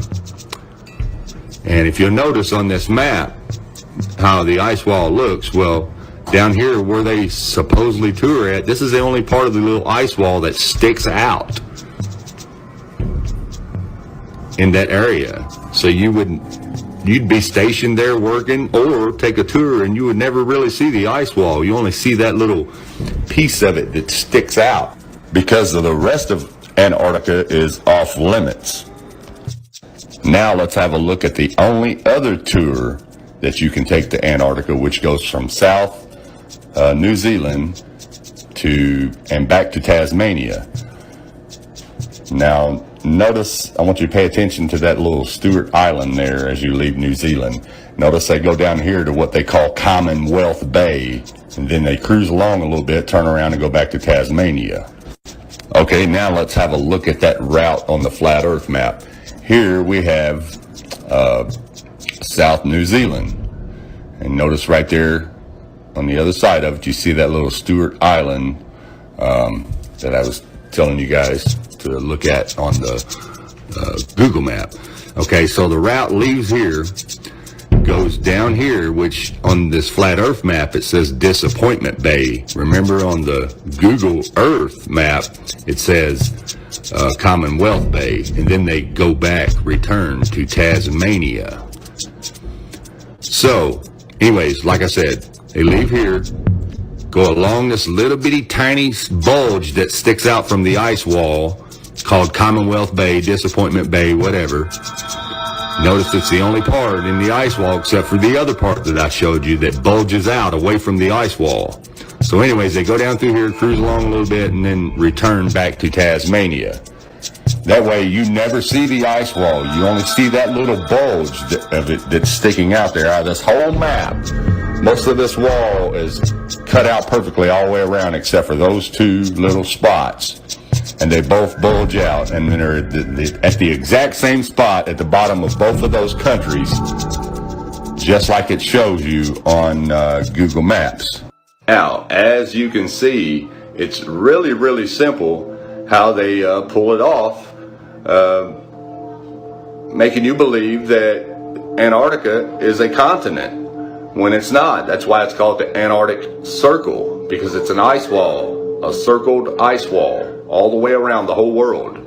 And I've had a lot of people say, well, I've had friends that worked there and they didn't see any ice wall, or were stationed there actually, and I'm sure they were stationed there, but they were only stationed in those two little bitty areas that I just showed you. And that's also the only two little areas that you can take a tour to. And the rest of, and I say this in quote when I say Antarctica, is restricted, off limits to the public, to anybody. And that's due to the 1958 Antarctic Treaty. That's because they have something to hide. They know if you went anywhere other than those two spots, you would realize that you're on an ice wall. And even a lot of flat earthers, a lot of my friends of mine always wondered, well, how do they pull it off? How do people not know? And that's exactly how, the way that I just showed you. And just takes a little bit of research, especially if you have the flat earth map. Now, going back to the tourists and the people who have been stationed there, I have a lot of people say, oh, well, those people would be able to see that ice wall if they were there. Well, if you were to say that, then you definitely have no concept of the reality around you. And what I mean by that is you cannot see the other side of town from your side of town, even in a small town. Now, let's take Cape Horn, for example. Measuring only 5 miles in length, it is small in size but large in reputation. Okay, so Cape Horn is 5 miles in size. So, if you're driving down the road from the human perspective, you can only see about 3 miles to the horizon. You can't see anything past that. And that's a proven fact. So, let's go over here to the Flat Earth map and look at Cape Horn, which is right here. Okay, now let's put a little red dot on Cape Horn, which is as big as 5 miles. Okay, now let's take that same little red dot and put over here on the tip of the ice wall, or the so-called Antarctica. Remembering that human perspective, you can only see about 3 miles ahead of you and all the way around you. So there's no way that you would ever know that you're on an ice wall. You would just think you were at the edge of a continent like you were told. Now, if you can't comprehend that, I don't know what to tell you. You need to go back to school and start over with the crayons, because it's really, really simple. Anyways, hope that helped you guys out. Thanks for watching, and God bless.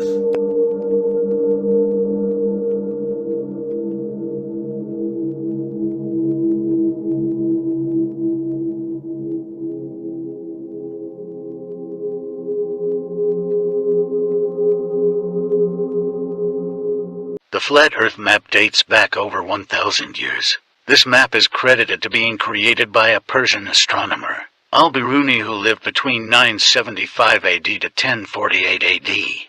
It's the official map of the United Nations and also the United States Geological Survey. It used to be present in many places before the creation of NASA and the Antarctic Treaty in 1959. Here you see it with Admiral Byrd. This map has been restored by Dmitry from Russia with suggestions of mine, Eddie Alenkar. Known by my YouTube channel Flat Earth Banjo, I asked Dmitry to include the Bermuda Triangle and Point Nemo, a place deep in the Pacific where NASA buries rockets. Then Robert Tozzi, a professional mapmaker, came along and enhanced the map even more. There are many people now selling this map online, but if you could order it from my online store, I would greatly appreciate it. Visit my online store today and order one of the items. I humbly thank you.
When a problem comes along, you must flip it. Then you notice something wrong when you flip it.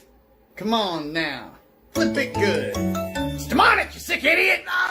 Look at this photograph. Every time I do it makes me laugh. Globetards are such confused people. They can never figure out whether Earth is too big or too small. At one minute they say boats go over the curvature of the Earth. At the next minute they say Earth is too big so you can't see the curvature even at 120,000 feet in height. In this video made by a Globetard, he claims boats are going over the curve making Earth really small. It isn't flat.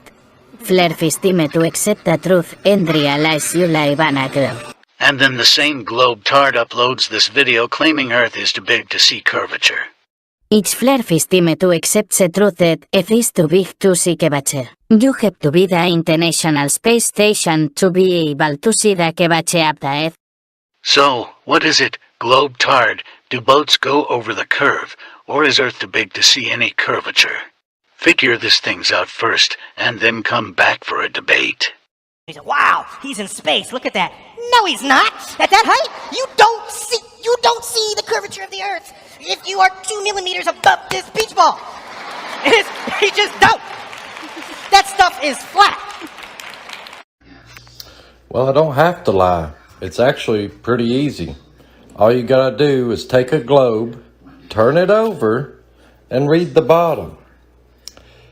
What's that say? Decorative purposes only, not for educational use. So actually, not only are you a liar and a hypocrite, but you have no problem bearing false witness. But I see you want to keep worshiping Helios, your sun god, and not Jesus. You go right ahead, buddy. Good luck with that. And it's just a toy gyroscope, really. But of course, in zero gravity, if you knock it, it's going to tumble, it's going to move around like any object up here does. However, if I get this spinning, just give me a second.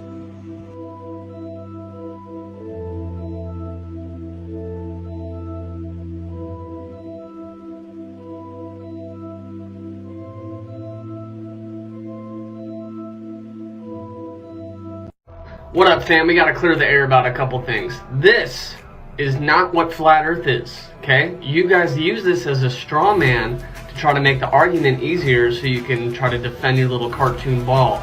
This is not flat earth. We're not a disc floating in space. You don't take the heliocentric model, that being your little solar system of balls, because you guys are obsessed with balls, and then you take the earth and you just throw it in the heliocentric model. That's not how it works.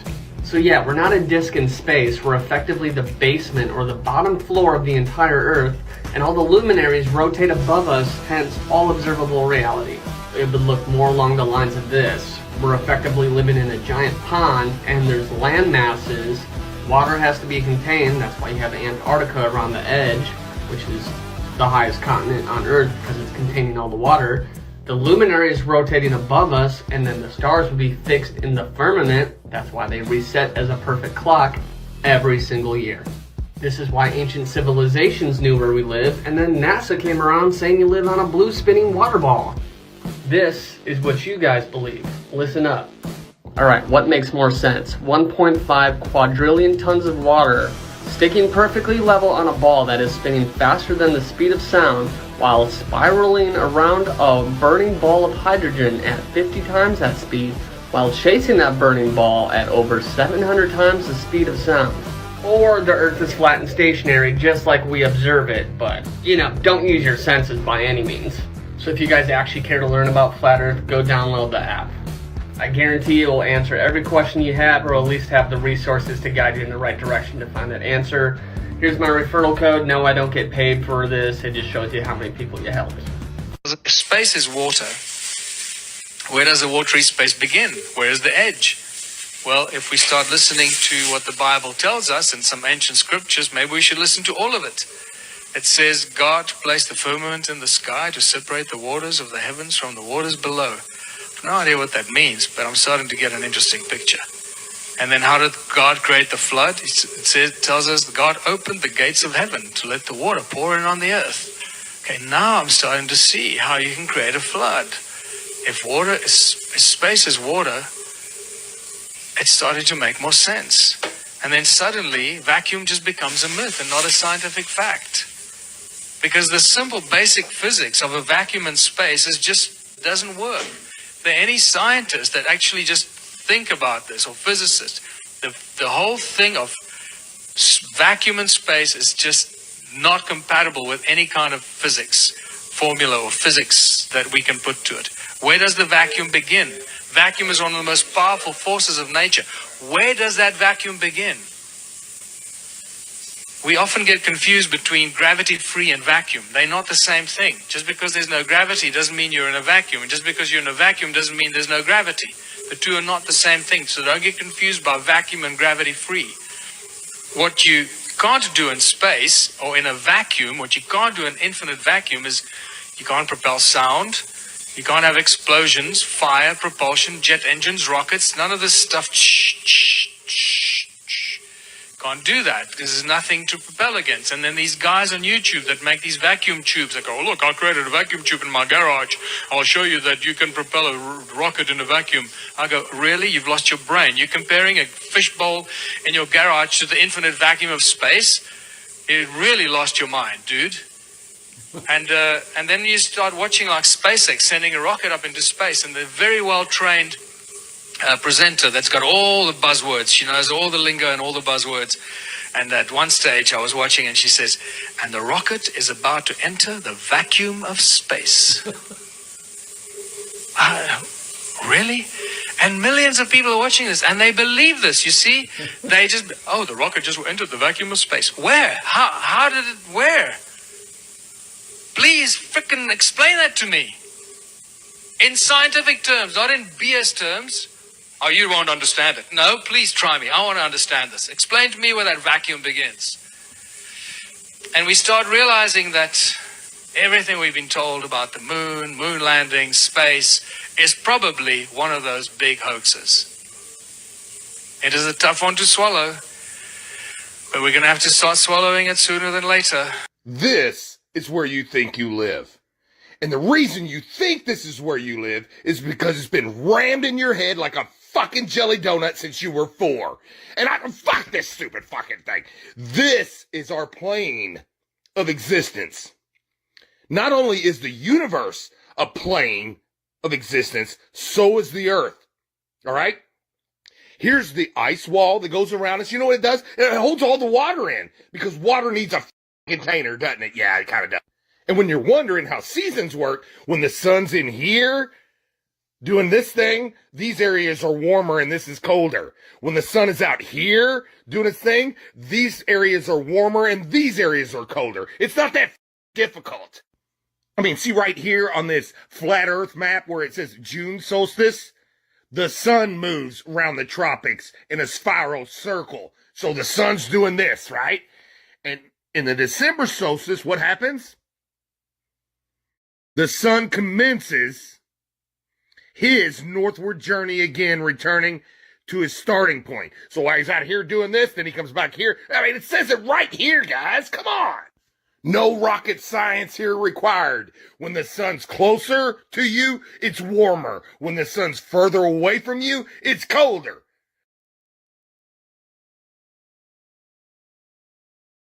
All right, this is a good one for you to think about today. Now, let's say up there that plane is in the North Pole, and we're going to take a flight down to the South Pole. I just want you to think about what this plane would have to do to come down to the South Pole on the other side of the globe and land. It would literally have to go all the way around, flip upside down, and then somehow land perfectly. And, you know, you're going to say, well, we don't notice that it flips upside down because of gravity. And even though a plane never dips down as it flies, which is proof that we're not on a ball. But let's look at this one. Say we're on that North Pole again and we're digging a hole all the way down. And I know this sounds ridiculous, but we're digging a hole all the way through the earth. Going to go all the way down from the North Pole down to the south. What's going to happen when we pop out that bottom part? Say we get to that very last dig and we're about to pop out. Are we going to be upside down? Are we going to be like floating on air? Think about this as you're going to bed tonight. Okay, so the deception that I'm trying to get you to understand is that the Pyramid of Giza is not based off of the speed of light. The speed of light is based off of the coordinates of the Great Pyramid of Giza. I'm sorry. Are you understanding? Alex Gleason was a flat earther, and his map is not a globe projection. It's a geocentric flat plane featuring a small and local sun. This is the book he wrote, completely destroying the heliocentric model using real science, just in case you're in denial.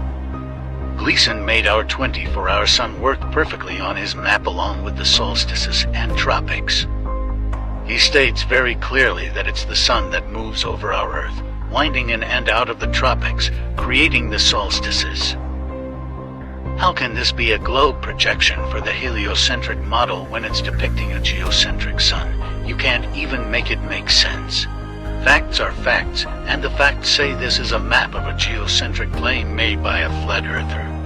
Hence why it states that the new standard map of the world is scientifically and practically correct as it is. There's not one mention of a globe anywhere on the map because it's not a depiction of one. I just want to point out, this is something that people don't seem to understand. There is no flat Earth model, and there is no globe Earth model either. We don't have entire models to explain the Earth that quite literally doesn't exist. You create compartmentalized models to explain specific phenomena. So you have the WGS-84 that tries to take the plane survey data, map it up into a globe, and then has all kinds of anomalies, and it doesn't work. You have the geodynamo model to explain the core of the Earth. You have the geomagnetic model, which explains the magnetic field of the Earth. You explain things with different models. If I want to show you east to west circumnavigation, I can give you a frisbee, show you something in the center, and then moving around the center point of a compass. With a compass, that would be a flat Earth model. And then you guys say we have no flat Earth model, but NASA and the military disagrees when it specifically says we use a flat Earth model whenever we design our planes and our technology. And you can say it's just because of math. Too bad you can't use your stupid little globe math to make the plane work. You literally can't. You have to use the flat Earth. So in conclusion, yes, we can model out different phenomena, assuming that either the Earth's a globe or that the Earth is a stationary plane. And you go out on the Earth and you test it with empirical evidence. And we can explain celestial phenomena, magnetic field, all better than the globe. So you guys need to stop just repeating the same 2015 talking point because it's stupid and the globe Earth doesn't have a model. Thank you.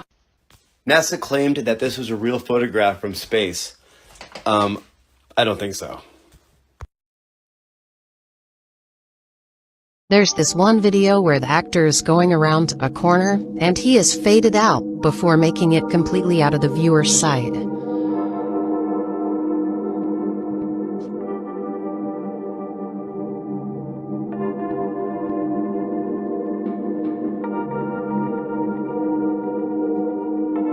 What if I told you NASA is not a space agency? It is just a tool for money laundering.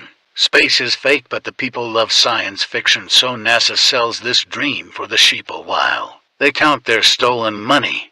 Tomorrow, a journey to another planet, a manned mission to Mars. I should tell you that the first mission is scheduled to land on Mars on July the 4th, 1997, Independence Day. Using the Crew Exploration Vehicle, we will undertake extended human missions to the moon as early as 2015, with the goal of living and working there for increasingly extended periods of time. Human missions to Mars and to worlds beyond. But I just have to say, pretty bluntly here, we've been there before.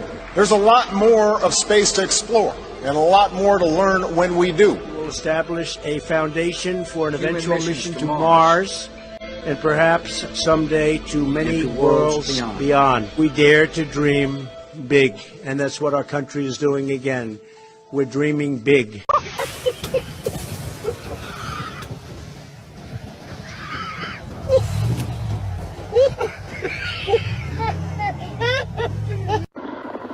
Neil and Buzz, the President of the United States is in his office now and would like to say a few words to you. Over. That would be an honor. Go ahead, Mr. President. This is Houston out. Hello, Neil and Buzz. I'm talking to you by telephone from the Oval Room at the White House. And this certainly has to be the most historic telephone call ever made. I just can't tell you how proud we all are of what you do. For every American, this has to be the proudest day of our lives. Explaining the religion of scientism in 60 seconds.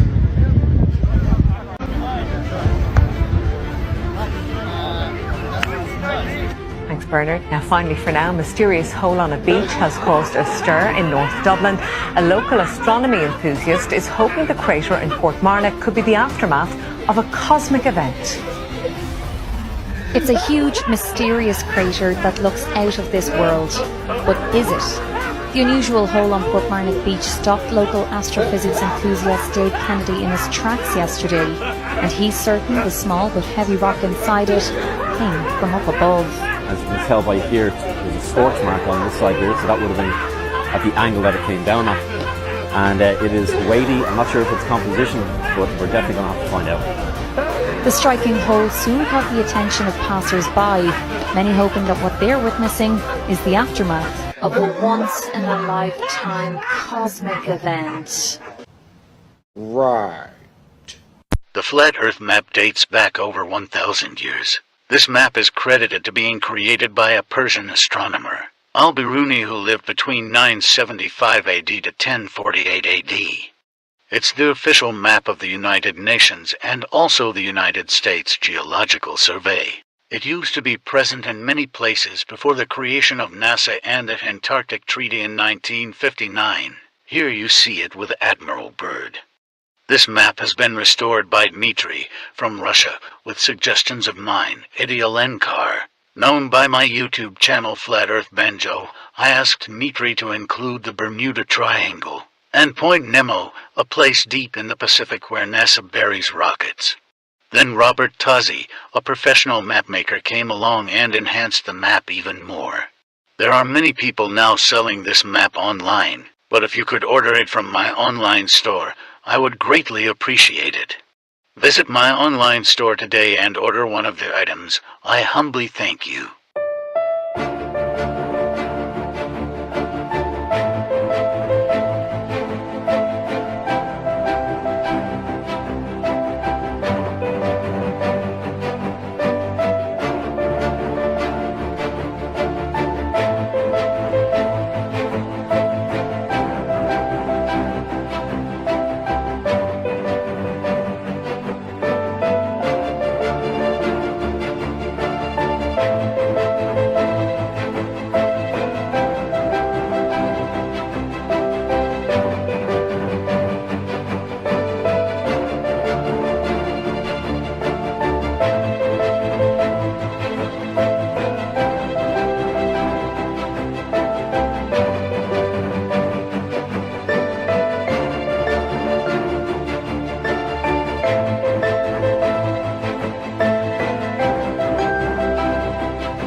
Has anyone ever actually listened to the lyrics of the song by the Red Hot Chili Peppers, Californication, which was, keep in mind, written almost 25 years ago?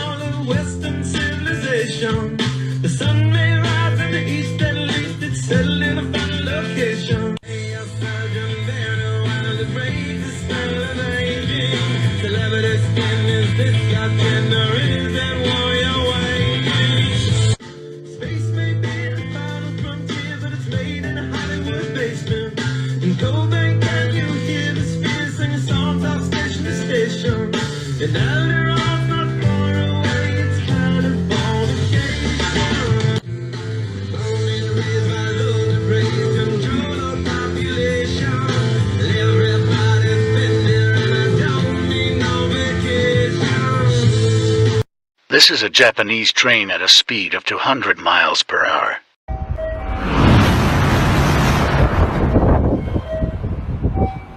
And yet Globetards wants us to believe that Earth is traveling at around the Sun at a speed of 66,666 miles per hour. They claim you don't feel because it's like being inside the train.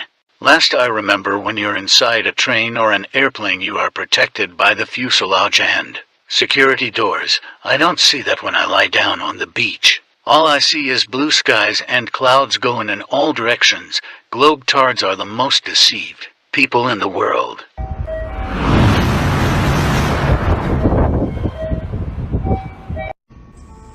Right, guys. I can't stop laughing. This is India's moon landing. Does that look real to you? That looks like CGI, the worst CGI I've seen. Like, what's up with that yellow? It looks like they're still rendering it in a computer. It does. And what I want to know is, who's filming? Like, on the moon, have they got something there, like, filming it? I don't get it.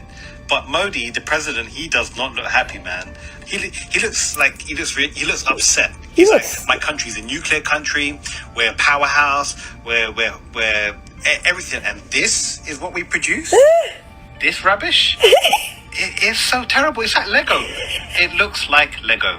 And then we have all the actors there in the space agency just loving it. But this is absolutely horrendous. Come on, people, man. It's 2020. We've got AI. We've got Maya, the software that makes Star Wars. And this looks like it was made in Microsoft Paint.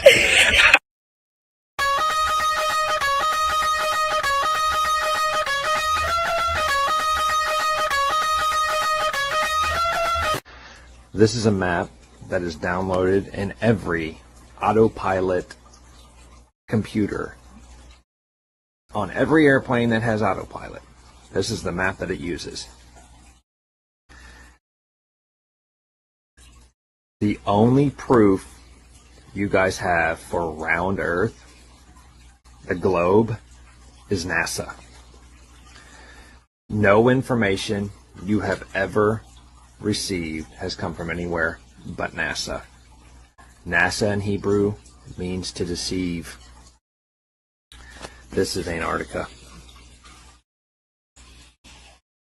If you do measurements for distances on how long flights are on this map, are identical to flight times that you look up on the internet. Do your research. It's not a globe. God said so. Globetards gravity debunked again. How difficult is it for Globetards to understand that density and buoyancy explains perfectly? Oh, it's hard to push down. Oh, it's hard to push down. Oh, it's hard to push down.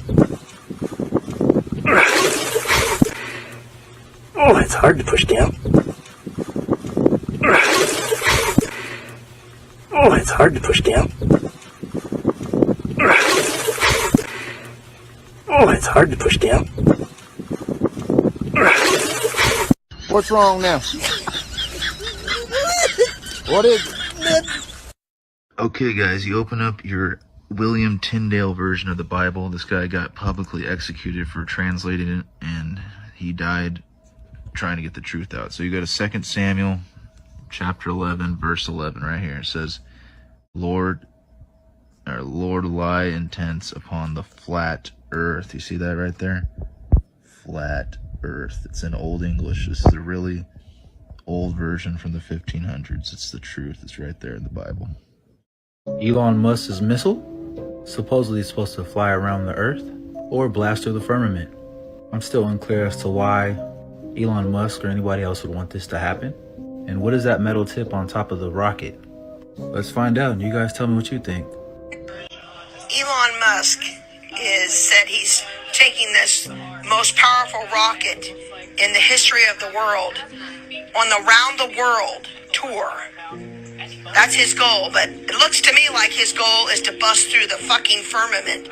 That looks like an arrowhead to me. It's sharp, it's pointy. I think that he's sending that straight up to the top, to the dome, to poke through it. That's metal. That looks like a big arrow. Look at that. That's not going around the world, that's going through the firmament. I find that suspicious.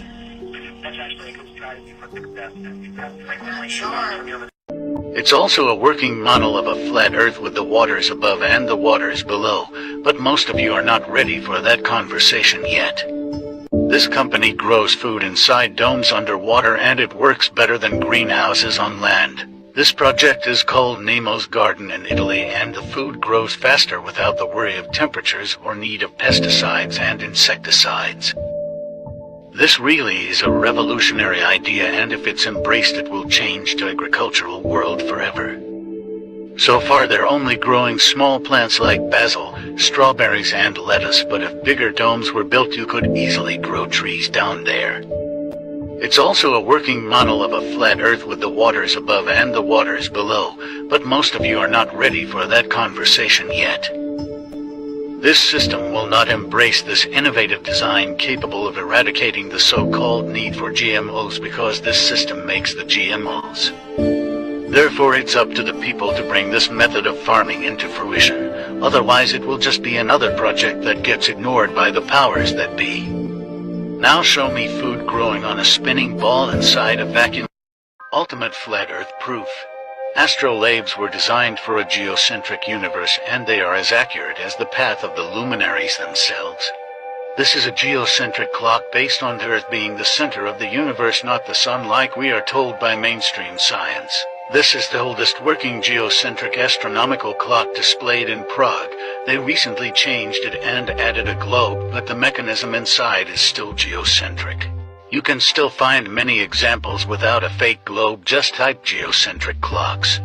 It's not a coincidence that the path of the planets, aka wandering stars, are an exact match to the Gleason's map, and the fact Gleason was a flat earther. It wasn't just Gleason who depicted a working flat Earth with great detail. Here's their Bono Monti map made in 1587 showing the path of the sun and the tropics. This map was used for war strategy because it's more accurate than the map they were using at the time. Can you see it yet? NASA fails are always comedy. His head breached the green screen.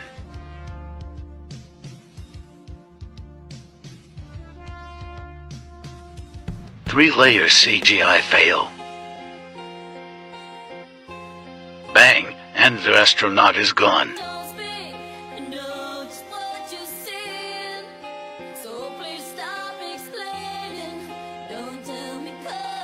Teleporting astronauts, anyone?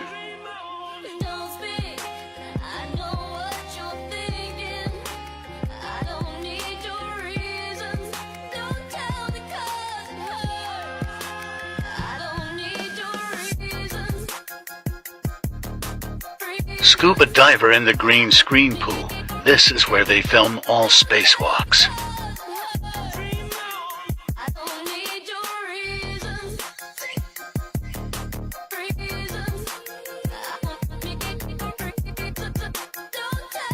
Augmented reality technology on show, sloppy NASA.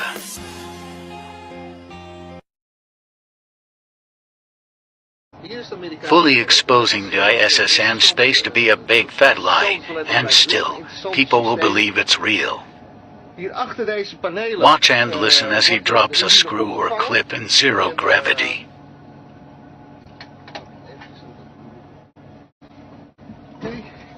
And This one takes the award for the worst NASA astronaut.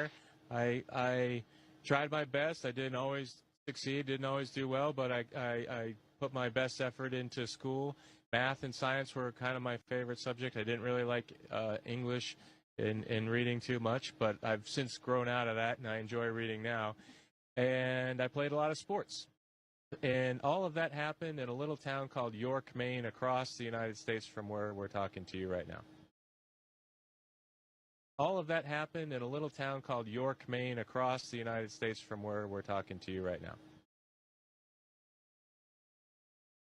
NASA's favorite tool, Photoshop.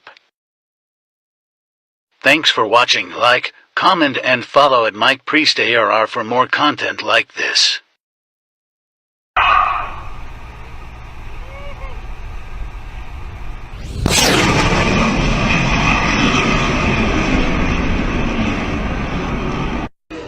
Okay, class, today we will be looking at the proudest moment in American history, the Apollo 11 moon landing.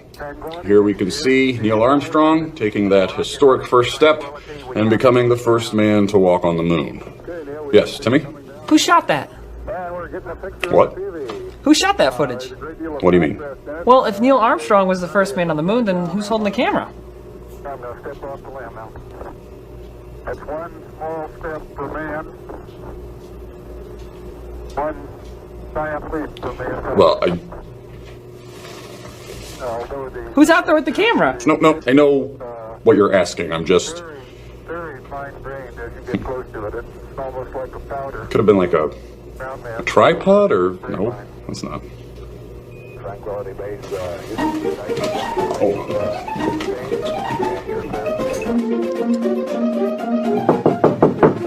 Hey, Mr. Teacherson, what can I do for you? Who shot the moon landing? Neil Armstrong. No, he was in it. I mean, who's holding the camera? Wait a minute, I know this. It was... I have no idea. Yeah. What? I know. Hang on a second. Hello? Hey, Mr. Mayor. Who shot the moon landing? Buzz Aldrin. No, he was in the ship. I don't know. Alien? Wait, hold on one second. Thank you for calling the military. Hi, yes, I have a question. Don't ask, don't tell. No. Who shot the moon landing?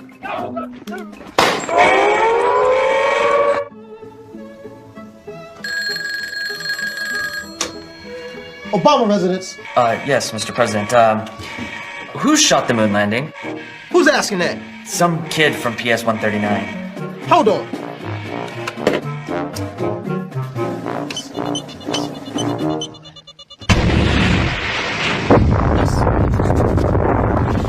Who did shoot the moon landing? Oh, there was a camera on the leg of the moon lander. And why'd you bomb that school? That's why they call me Obama. All right, check this out. Up top, we get a lot of NASA images of them training in a swimming pool. We never get images of them training in a vacuum, which is technically what space is supposed to be, the vacuum of space. So let's see what happens when they actually try to train in a vacuum. Trying to get the chamber back to a safe pressure and Jim to a safe pressure was inside the suit. As I stumbled backwards, I could feel the saliva on my tongue starting to bubble just before I went unconscious. And that's kind of the last thing I remember. Essentially, he had no pressure on the outside of his body, and that's a very unusual case to get, and there's very little in the medical literature as to what happens when you have that. There's a lot of conjecture, that your fluids will boil. Okay, so he passed out. And then you're telling me just a few years later, we all of a sudden have this dude. This is the first ever. Is it even possible that someone could survive in space in one of these suits? Now, before you come after me, I'm just asking the question. They tell us that the vacuum of space is the strongest, purest vacuum. It's called they rate it in torr, and it's a torr 10. On Earth here, we can create like a torr 7 or torr 6 vacuum, and you need like 11 feet of lead walls so it doesn't collapse in on itself when you suck the air out. But somehow astronauts are surviving in the vacuum of space in this kind of a spacesuit? The astronauts in their spacewalks, which are just utter nonsense if you just look at them, they're in these, I think they're just snowboarding suits with helmets, right? All the seals have to be perfect. Now, I'm not saying the spacewalks are nonsense, but if they need help just to practice in an underwater tank, how are they doing it in space? We've challenged them. Get a NASA, someone in a spacesuit, put them in a vacuum. Let's see it. And they actually tried it once in like the 1960s, and the guy passed out in like 10 seconds and almost died, right? Because you can't do it. You can't live in a vacuum. Now, I'm not saying these spacewalks are real or not, but the slightest mistake with one of those suits, and poof, goes the astronaut almost instantaneously from being in the vacuum of space. Have you ever seen anything more ridiculous? Tiptoe by the window, that is where I'll be. Come tiptoe through the tulip with me. The flat Earth map dates back over 1,000 years. This map is credited to being created by a Persian astronomer, Al-Biruni, who lived between 975 AD to 1048 AD. It's the official map of the United Nations and also the United States Geological Survey. It used to be present in many places before the creation of NASA and the Antarctic Treaty in 1959. Here you see it with Admiral Byrd. This map has been restored by Dmitry from Russia with suggestions of mine, Eddie Alenkar. Known by my YouTube channel Flat Earth Banjo, I asked Dmitry to include the Bermuda Triangle and Point Nemo, a place deep in the Pacific where NASA buries rockets. Then Robert Tozzi, a professional mapmaker, came along and enhanced the map even more. There are many people now selling this map online, but I would greatly appreciate if you can order it from my store. Visit my store and order one of the items. I humbly thank you.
You won't believe why all compasses point to the north. Forget Everest. The tallest mountain on Earth is Rupes Nigris, a black rock composed of magnetic rocks, a secret that the world must not know. Science and the media deliberately hide it. Why? Because if the world knew that such an enormous mountain exists at the center of the Earth, it would change the course of history and destroy the theory of the Earth being a globe. This mountain is located at the center of the North Pole. It is so tall that its peaks reach the clouds. Observe how the wind is blocked by its immense size. It is said to measure over 100 kilometers in height and 64 kilometers in diameter. This could explain why all compasses point to this location. And the strangest thing is that the most powerful company in the world, BlackRock, bears the name of this mountain. Is it a mere coincidence? Or has this name been deliberately chosen by the global elites who have planned everything? We all know that Antarctica is the most mysterious and intriguing continent that exists. Antarctica is not a vast expanse of ice at the bottom of the Earth, but rather a gigantic wall of ice surrounding all the continents of this world. In 1992, a new standard world map called the Gleason map was published, depicting Antarctica encircling all our continents. A very intriguing fact is that the logo of the United Nations strongly resembles this map. Stop scrolling. I'm going to show you how day and night and seasons work on the true model of the Earth. Now let's take a look at the Gleason's map made in 1892, a map that is scientifically and practically correct. The standard map before the world elites came along. Speaking of world elites, the same map that the United Nations is using as their logo. Isn't that interesting? As you can see in this map, they have Roman numerals 1 to 12, then restarts 1 to 12 again. This represents night and day. So when the sun rotates for 12 hours on this side, they experience daytime. And on the other side, they experience nighttime. And this is exactly what it would look like on a flat Earth model. And this is why you see angled rays, or known as crepuscular rays, because the sun is actually a lot smaller and closer to the Earth. Now I'm going to explain seasons. Now take note of this side of the map. This is the December solstice.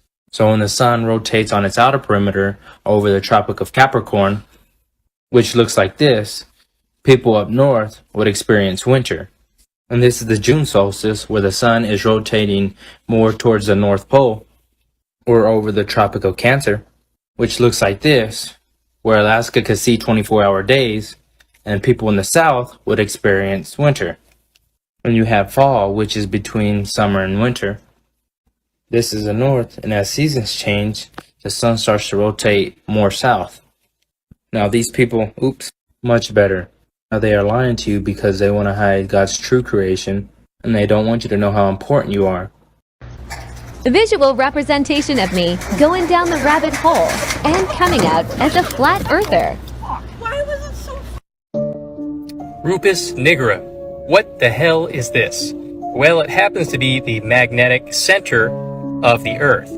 Now, I'm not talking about a globe model where I'm talking about the inside of the Earth. I'm talking about on a flat Earth model, the magnetic center of the Earth.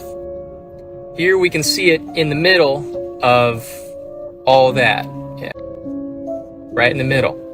And so what is it? Well, here's where the fun starts. The Rupes nigra, otherwise known as Black Rock, a phantom island, was believed to be a black rock located at the magnetic North Pole or at the North Pole itself, described by Mercator as 33 French miles in size. It purportedly explained why all compasses point to this location. The idea came from a lost work titled Inventia Fortunata, and the island featured on maps from the 16th and 17th centuries, including those of Gerardus Mercator and his successors. Mercator described the island in 1577 letter to John Dee, the famous court magician of the time. Okay, Black Rock. Where do we get that from? I wonder where Black Rock gets its name from. I wonder where Blackstone, the world's largest private equity firm, gets its name from. I wonder where the Teflon gets its appearance from. I wonder where this cube in Astor Place in Manhattan gets its shape from. Now, these are all across the world, and some of them spin, some of them don't, but come on now. And then, of course, you all know the one at the pole of Saturn. Coinky dink? I don't think so. Now, some people talk about a place at the North Pole called Mount Meru. And Mount Meru, they claim, is where the astral light from the black sun, yada yada, you can read about Savitri Devi and all these people, and Miguel Serrano, they talk about this, the astral light coming from Mount Meru, the true magnetic north of the planet. There's also a real Mount Meru in Tanzania. Now, I don't have a flat earth map in front of me, but maybe on a flat earth, Tanzania is within, not a direct ley line or whatever, who the heck knows. But there's something at the North Pole, and I think some of you from the YouTube days probably remember the somewhat egotistical, narcissistic nutter, the blood over intent guy, who claimed that he was Satan incarnate or whatever nonsense. Satana is a real place in India, and Satana means truth in Sanskrit, so, there's that also. But there's something to the North Pole. Like I said, The Earth is a ring magnet. There's no pole shift because there's no other pole to shift to. On a globe model, you got North and South Pole, sure. But on a flat Earth model, it's a ring magnet. The ring is the Antarctic ice wall. And the magnet, the center, is the North Pole. Now, and then here, like in the Bible and all the other holy texts, they talk about the four corners of the earth, right? And then you hear in magical terms, like there's an interview with Jacob Rothschild where he uses the phrase squaring the circle. And nobody seems to know what this means, squaring the circle. Squaring the circle essentially just means the circle is akin to the feminine principle. I'm not talking about females, I'm talking about the feminine principle of creation is dispersion, chaos. Any of you familiar with chaos magic or Aleister Crowley, it's Choronzon 333, the demoness, of just constantly vortexing creation destruction, right? And the square, the four corners, is known as the masculine principle, bounding the feminine so that it doesn't just subsume everything. I hope this all makes sense. This is the dark truth about all this alien and UFO nonsense. We're also about to find out that God's word prophesied this thousands of years ago. By now, if you watch my videos, you should know that we live under God's firmament, making the existence of aliens and extraterrestrials impossible. I'm about to tell you what these wicked beings actually are. This man right here's name is Aleister Crowley. He is a high-level occult Satanist who performed all these rituals, even has a book on how to perform magic. And during one of his rituals, he summoned an interdimensional demon that he called Lamb. Looks a lot like the modern depiction of aliens. After this experience, Aleister quoted, "Today they call them angels and demons, tomorrow they will call them something else." His name is Aleister. Where do you think they got the name Alien? Because he literally channeled one of these demonic spirits. How about all these UFO sightings? Look what it says in the book of Zechariah. This is a vision of a flying roll. Look what it says here in the book of Zechariah. Zechariah had a vision of a flying roll. Then I turned and lifted up mine eyes and looked, and behold, a flying roll. He said unto me, What seest thou? And I answered, I see a flying roll. The length is 20 cubits, and the breadth is 10 cubits. Guys, that's about 30 feet. Then he said unto me, This is the curse that goeth forth over the face of the whole earth. Everyone that stealeth, and everyone that sweareth. And it says here, I will bring it forth, saith the Lord of hosts, and it shall enter into the house of the thief, and into the house of him that sweareth falsely by my name, and shall remain in the midst of his house, and shall consume it with the timber and the stones thereof. And look what it says here. I said, What is it? He said, This is an ephah that goeth forth. So that thing he spotted is an ephah. Guys, this is an ephah. Looks exactly like those UFOs they're spotting. And look what it says here. This is a woman that sitteth in the midst of the ephah. And he said, This is wickedness. And look what it says here. They lifted up the ephah between the earth and the heaven.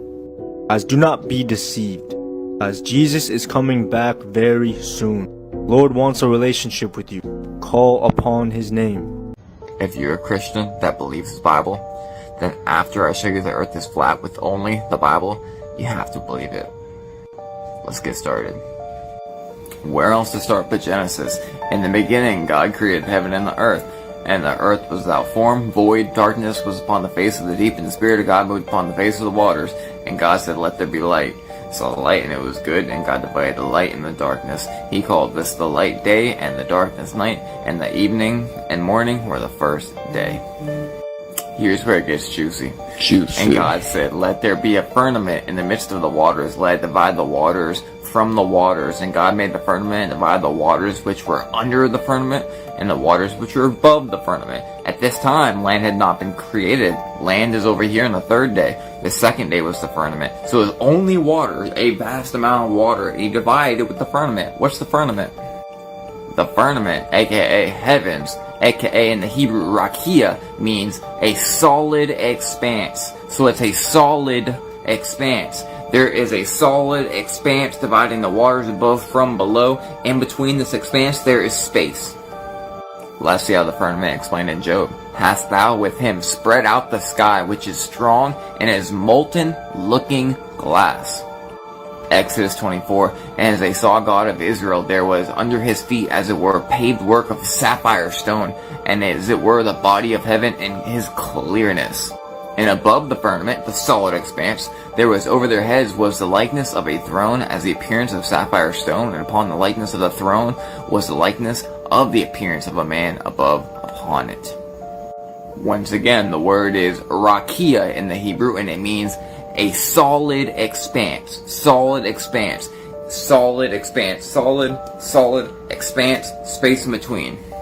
Now some flat earth. Is it he that sitteth upon the circle of the earth, and the inhabitants thereof are grasshoppers, that stretches out the heavens as a curtain, and spread them out as a tent to dwell in? And when people say, how could there be four corners of a circular earth?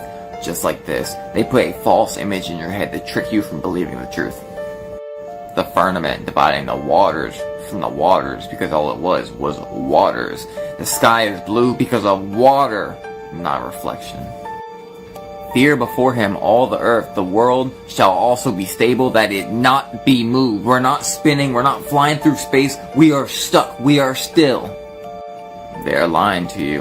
Nashah in Hebrew means to deceive, to beguile. They want you to think that we're out in the middle of space when really we're on a solid, flat earth, which is stable with a firmament over the top of it. The Bible says so.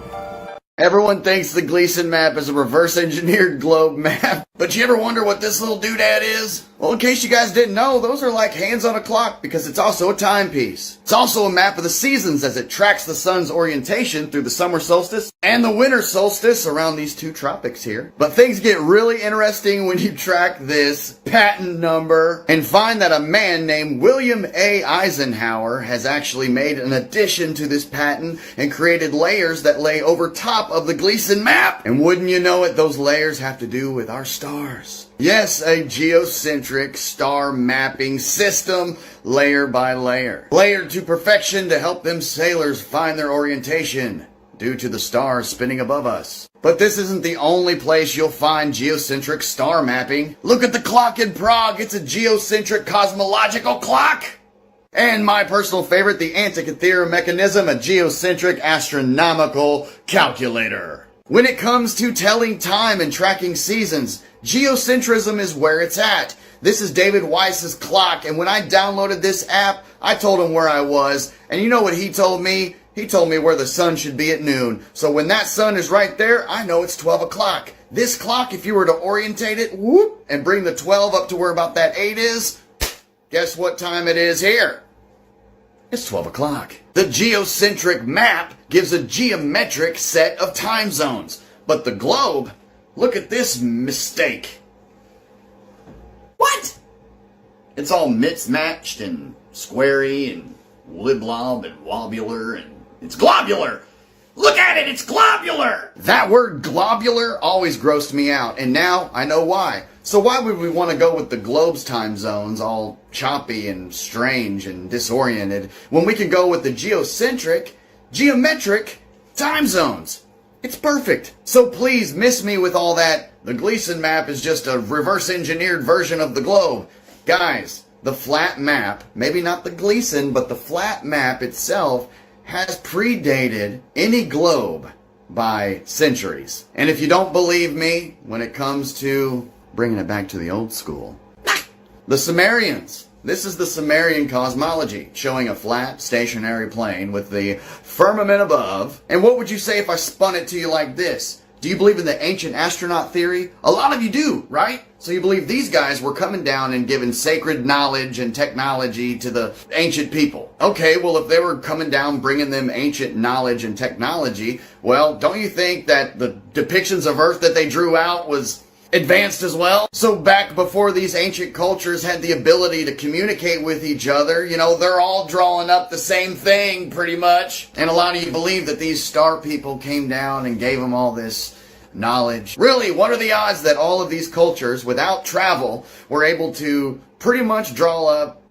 close to the same thing? See, I personally believe that they were connected to the Creator, and that's where they got the ideas to draw up these depictions of Earth. And it's kind of funny that a lot of the ancient religious texts lines up with each other as well, as if they were connected to some kind of divine source or something. The geometric geocentric model makes sense when it comes to time zones, so next time you're thinking about this globular mess, please consider that there's possibly a better way.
Ground control to Major Tom.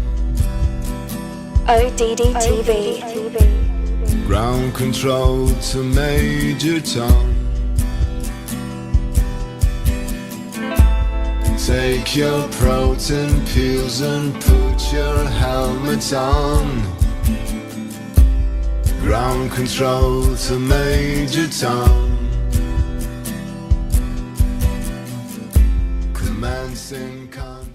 Hey everybody, what's happening up in this piece? ODD TV is in the building. Okay. So let's talk a little more about this Buzz Aldrin clip where he subtly admitted that we didn't go to the moon. I've been getting a lot of comments on my last upload of that very clip. People say he was only talking about how we didn't go back to the moon. Let's run the clip. Why has nobody been to the moon in such a long time? That's not an 8-year-old's question. That's my question.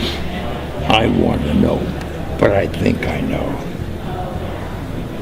Because we didn't go there, and that's the way it happened. And if it didn't happen, it's nice to know why it didn't happen. Why has nobody been to the moon in such a long time? Because we didn't go there, and that's the way it happened. To me, Buzz is flat out saying that we didn't go. Buzz, why haven't we gone back to the moon? Because we didn't go there, we didn't go there, we didn't go there, and that's the way it happened. Now, this isn't just some sudden realization. This isn't the evidence. Though I'm glad that Buzz came clean, there is much more information available to show us that outer space is not what we are led to believe. Let's go over a timeline that I made. I tried to keep it as simple as possible. Alright, so in 1915, NACA was founded, the National Advisory Committee for Aeronautics. NACA was established by the federal government, and their mission statement was, "It shall be the duty of the Advisory Committee for Aeronautics to supervise and direct the scientific study of the problems of flight with a view to their practical solution." In 1923, Disney was founded. Walt Disney, of course, grew up in the Demolay, a young boy's version of Masonry. Continuing on, in 1936, JPL, the Jet Propulsion Laboratory, was founded, in part by Jack Parsons, an avid follower of Aleister Crowley and a member of his fraternal organization, the OTO, Ordo Templi Orientis.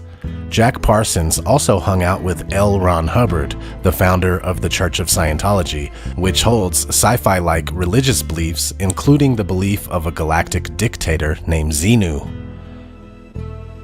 Jack Parsons and L. Ron Hubbard both practiced black magic and participated in sex magic rituals together. In 1954, Walt Disney and the father of rocket technology in the United States, Wernher von Braun, meet and make 3 films about space exploration. One was called Man in Space.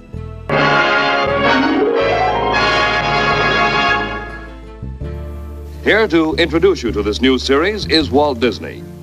In our modern world, everywhere we look, we see the influence science has upon our daily lives. Discoveries that were miracles a few short years ago are accepted as commonplace today. Many of the things that seem impossible now will become realities tomorrow. Just a couple years later, in 1958, NACA is transformed into NASA, and the space program begins with projects like Mercury and Gemini.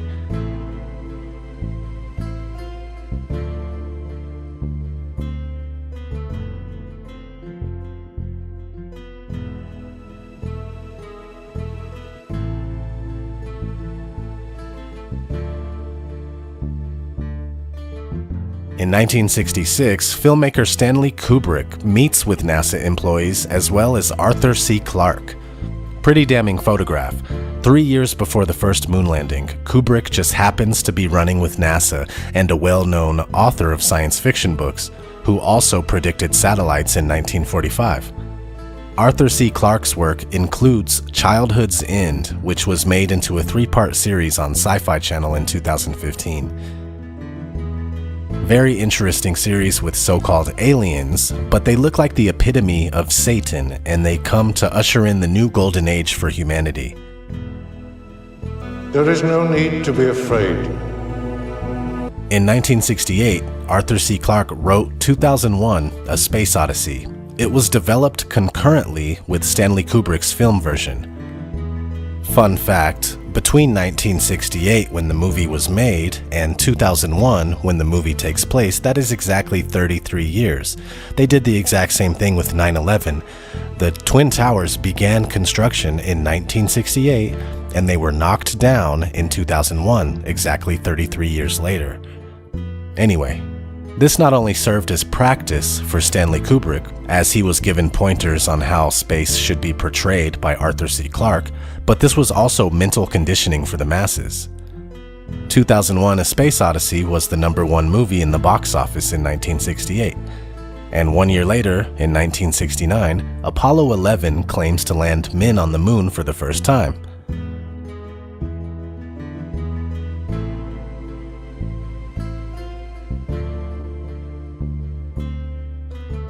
President Richard Nixon called Neil Armstrong and Buzz Aldrin from the White House to congratulate them. Go ahead, Mr. President. This is Houston out. Hello, Neil and Buzz. I'm talking to you by telephone from the Oval Room at the White House. And this certainly has to be the most historic telephone call ever made from the White House. I just can't tell you how proud we all are of what you have done. Thank you, Mr. President. It's a great honor and privilege for us to be here. Meanwhile, I can't get cell phone service in the mountains here in Colorado.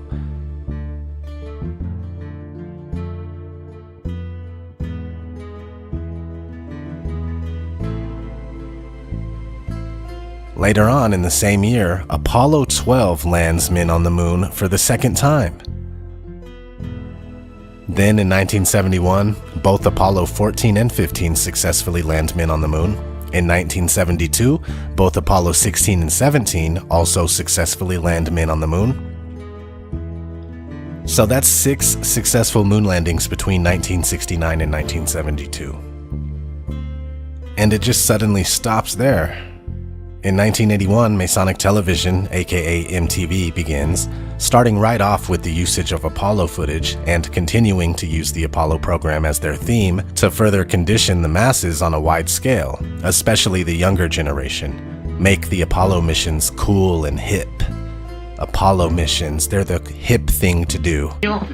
If MTV wasn't ran out of a Masonic temple, it wouldn't be such a dead giveaway, but they do, and it so happens that many NASA astronauts and employees are Freemasons. Now it's 2018, and nothing has happened since 1972. It's been just over 45 years, and that's a lot of time to be stagnant after 6 back-to-back moon landings. Get this, not only did NASA lose the telemetry data for all the moon landings, but NASA now claims that they lost the technology that got them to the moon in the first place. I'd go to the moon in a nanosecond. The problem is we don't have the technology to do that anymore. We used to, but we destroyed that technology, and it's a painful process to build it back again. This is why we can't go past low Earth orbit, according to them. Right now, we only can fly in Earth orbit. That's the farthest that we can go. The kinds of technologies that we're testing out on Space Station are definitely helping us with our goals of going beyond low Earth orbit. Early in the next decade, a set of crewed flights will test and prove the systems required for exploration beyond low Earth orbit. And this is really the beginning, I think, of human beings leaving low Earth orbit. But I have a hunch as to why we can't leave low Earth orbit. Dome, dome, dome, dome. Dome, dome, dome, dome, dome. Yeah, so they have conceived this idea of a layer of radiation that acts as an impenetrable barrier. It's called the Van Allen radiation belt, and it's code for the firmament. Another thing is that this radiation belt was present for the Apollo missions, so how did they manage to make it through? Let's ask Apollo astronaut Alan Bean. Any ill effects from the Van Allen radiation belts? No, now I'm not sure we went far enough out to encounter the Van Allen radiation belt. Maybe we did.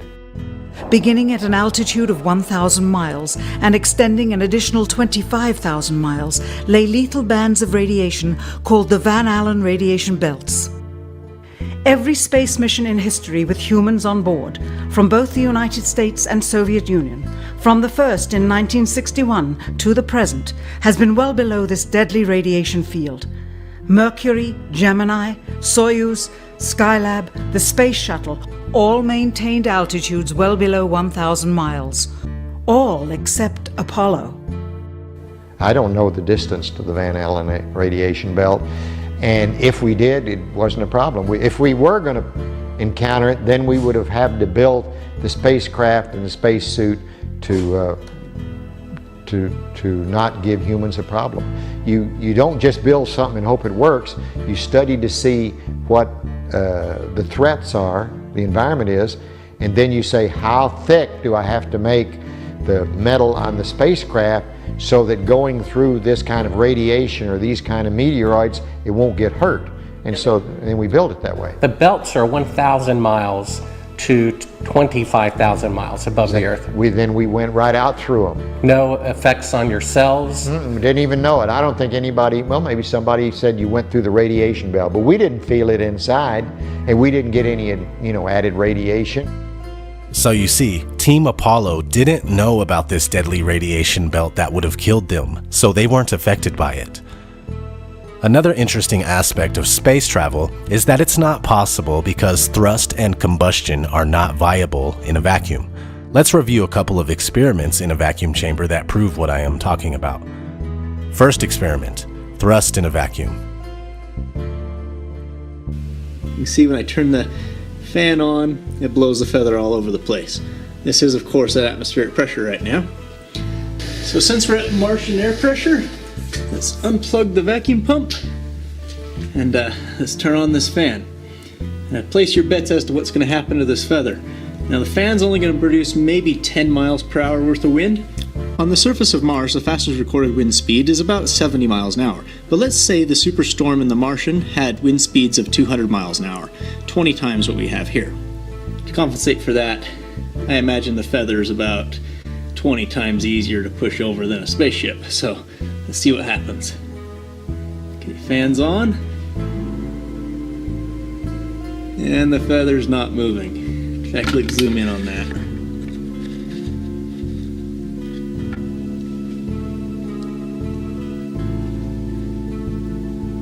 Thrust does not work in a vacuum, and thrust would be needed to traverse outer space. Second experiment, combustion in a vacuum. This is a mixture of sugar, potassium nitrate, and iron oxide. This is used in amateur rockets because the ingredients are readily available and the amount of thrust it produces is quite high.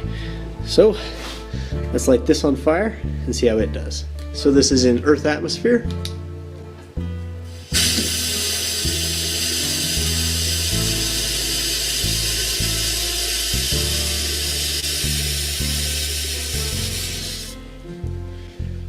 As you can see, it burns rather rapidly, producing a little bit of thrust even. As you can see towards the end, it moved it around. So now let's try it inside of a vacuum.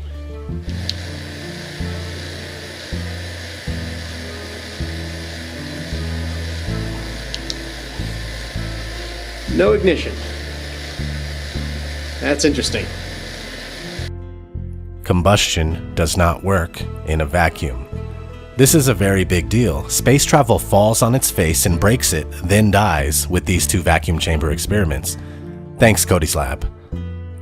Outer space is an occultist dream. In the same way that Jack Parsons was obsessed with magic, so too was Walt Disney.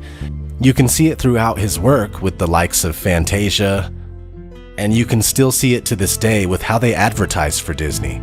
With Disney innovation and magic behind them, Disney DVDs are breathtaking, fun, interactive. A world filled with magical entertainment awaits you. The magic is at your fingertips. Disney DVD. Pure digital magic. Welcome to a whole new world of Disney magic. Pure digital magic. The magic of Disney this, the magic of Disney that, the Magic Kingdom. They even have a Disney cruise ship called Magic.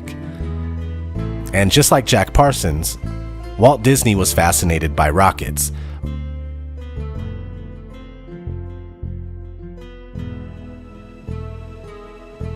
Which in the occult circles are modern-day obelisks. Obelisks are erected all over the Earth plane, and they symbolize domination, power, and political authority. The word obelisk translates to Baal's shaft, Baal as in the god or lord. Therefore, an obelisk is a penis. Speaking of penises, in the movie Toy Story, Woody and Buzz come into contact with references to Stanley Kubrick's The Shining. You can see it here on the carpet. It's the same carpet from The Shining, and they did this on purpose. There's a reference to room 237 when Woody is using the computer.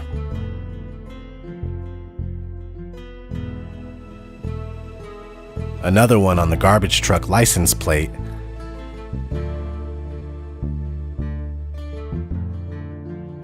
And another on the cameras in the daycare center. This one even says Overlook, the hotel that The Shining took place in. The Shining was Stanley Kubrick's way of saying that he filmed the moon landings. In the movie, there are references to Tang, the drink that the astronauts took to the moon. Astronauts to the moon. Little Danny wearing an Apollo 11 sweater and heading for room 237. Another funny thing about Toy Story is that Tom Hanks plays Woody, and the year it came out is the same year that Apollo 13 came out, with Tom Hanks as the lead.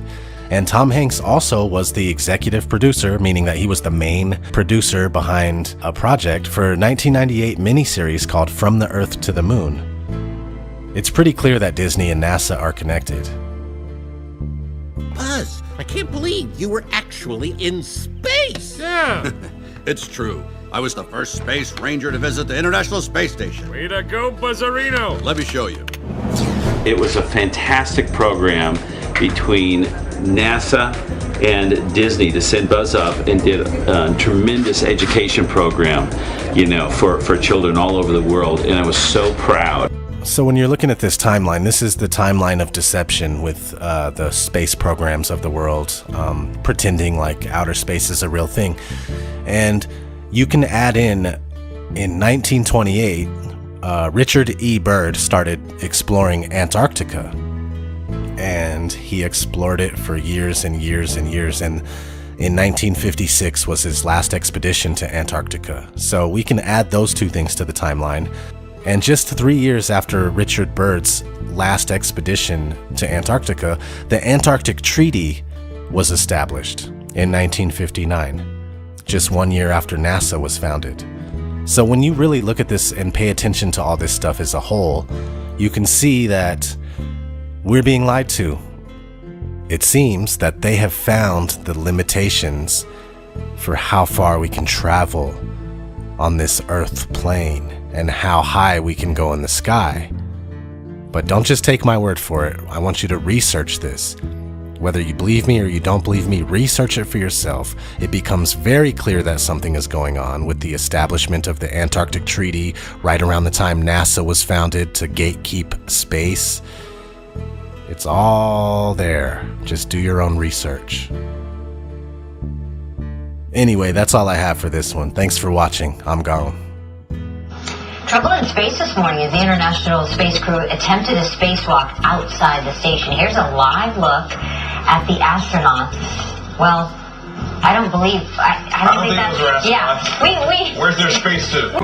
My question is, through your career and your writing and your acting, you've inspired so many people to enter the sciences. How do you balance science with science fiction? They're both the same. One thing I really want your generation to embrace is that the Earth is a closed system. We cannot leave the Earth. One thing I really want your generation to embrace is that the Earth is a closed system. We cannot leave the Earth. It is photoshopped, but it's has to be. Wow, Neil Armstrong. Hey, wait a minute. You're supposed to be on the moon. I just saw it on TV. Oh, there's a tape delay and with all solar winds.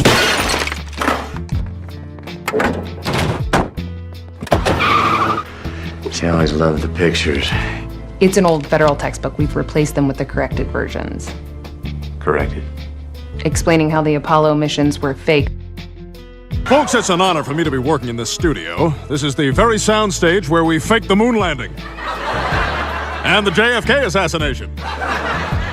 No, I'm sorry, this is where we planned the JFK assassination. Why has nobody been to the moon in such a long time? Because we didn't go there, and that's the way it happened. Thanks for tuning in to ODD TV. Please be sure to like and share this video. It really helps. Also, don't forget to subscribe.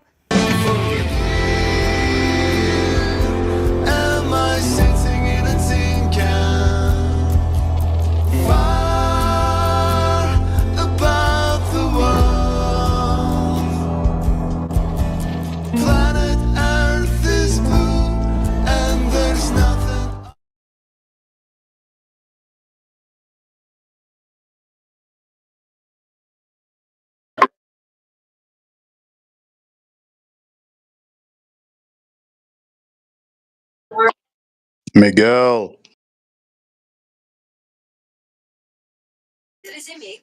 What's up? I see that nobody's here anymore, so I thought I'd join back in.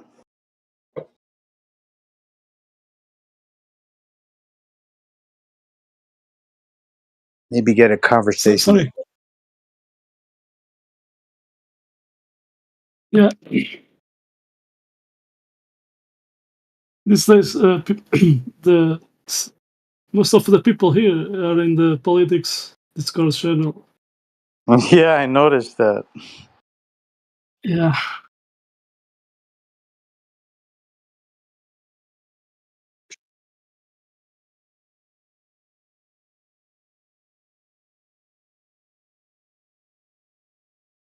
In a way, that's good.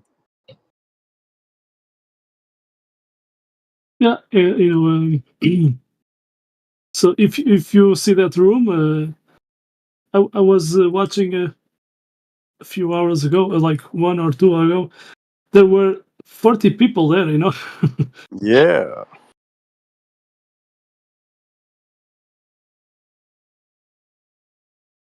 Yeah, there's a lot of people there, and I don't know. I'm kind of glad everybody's gone. Yeah.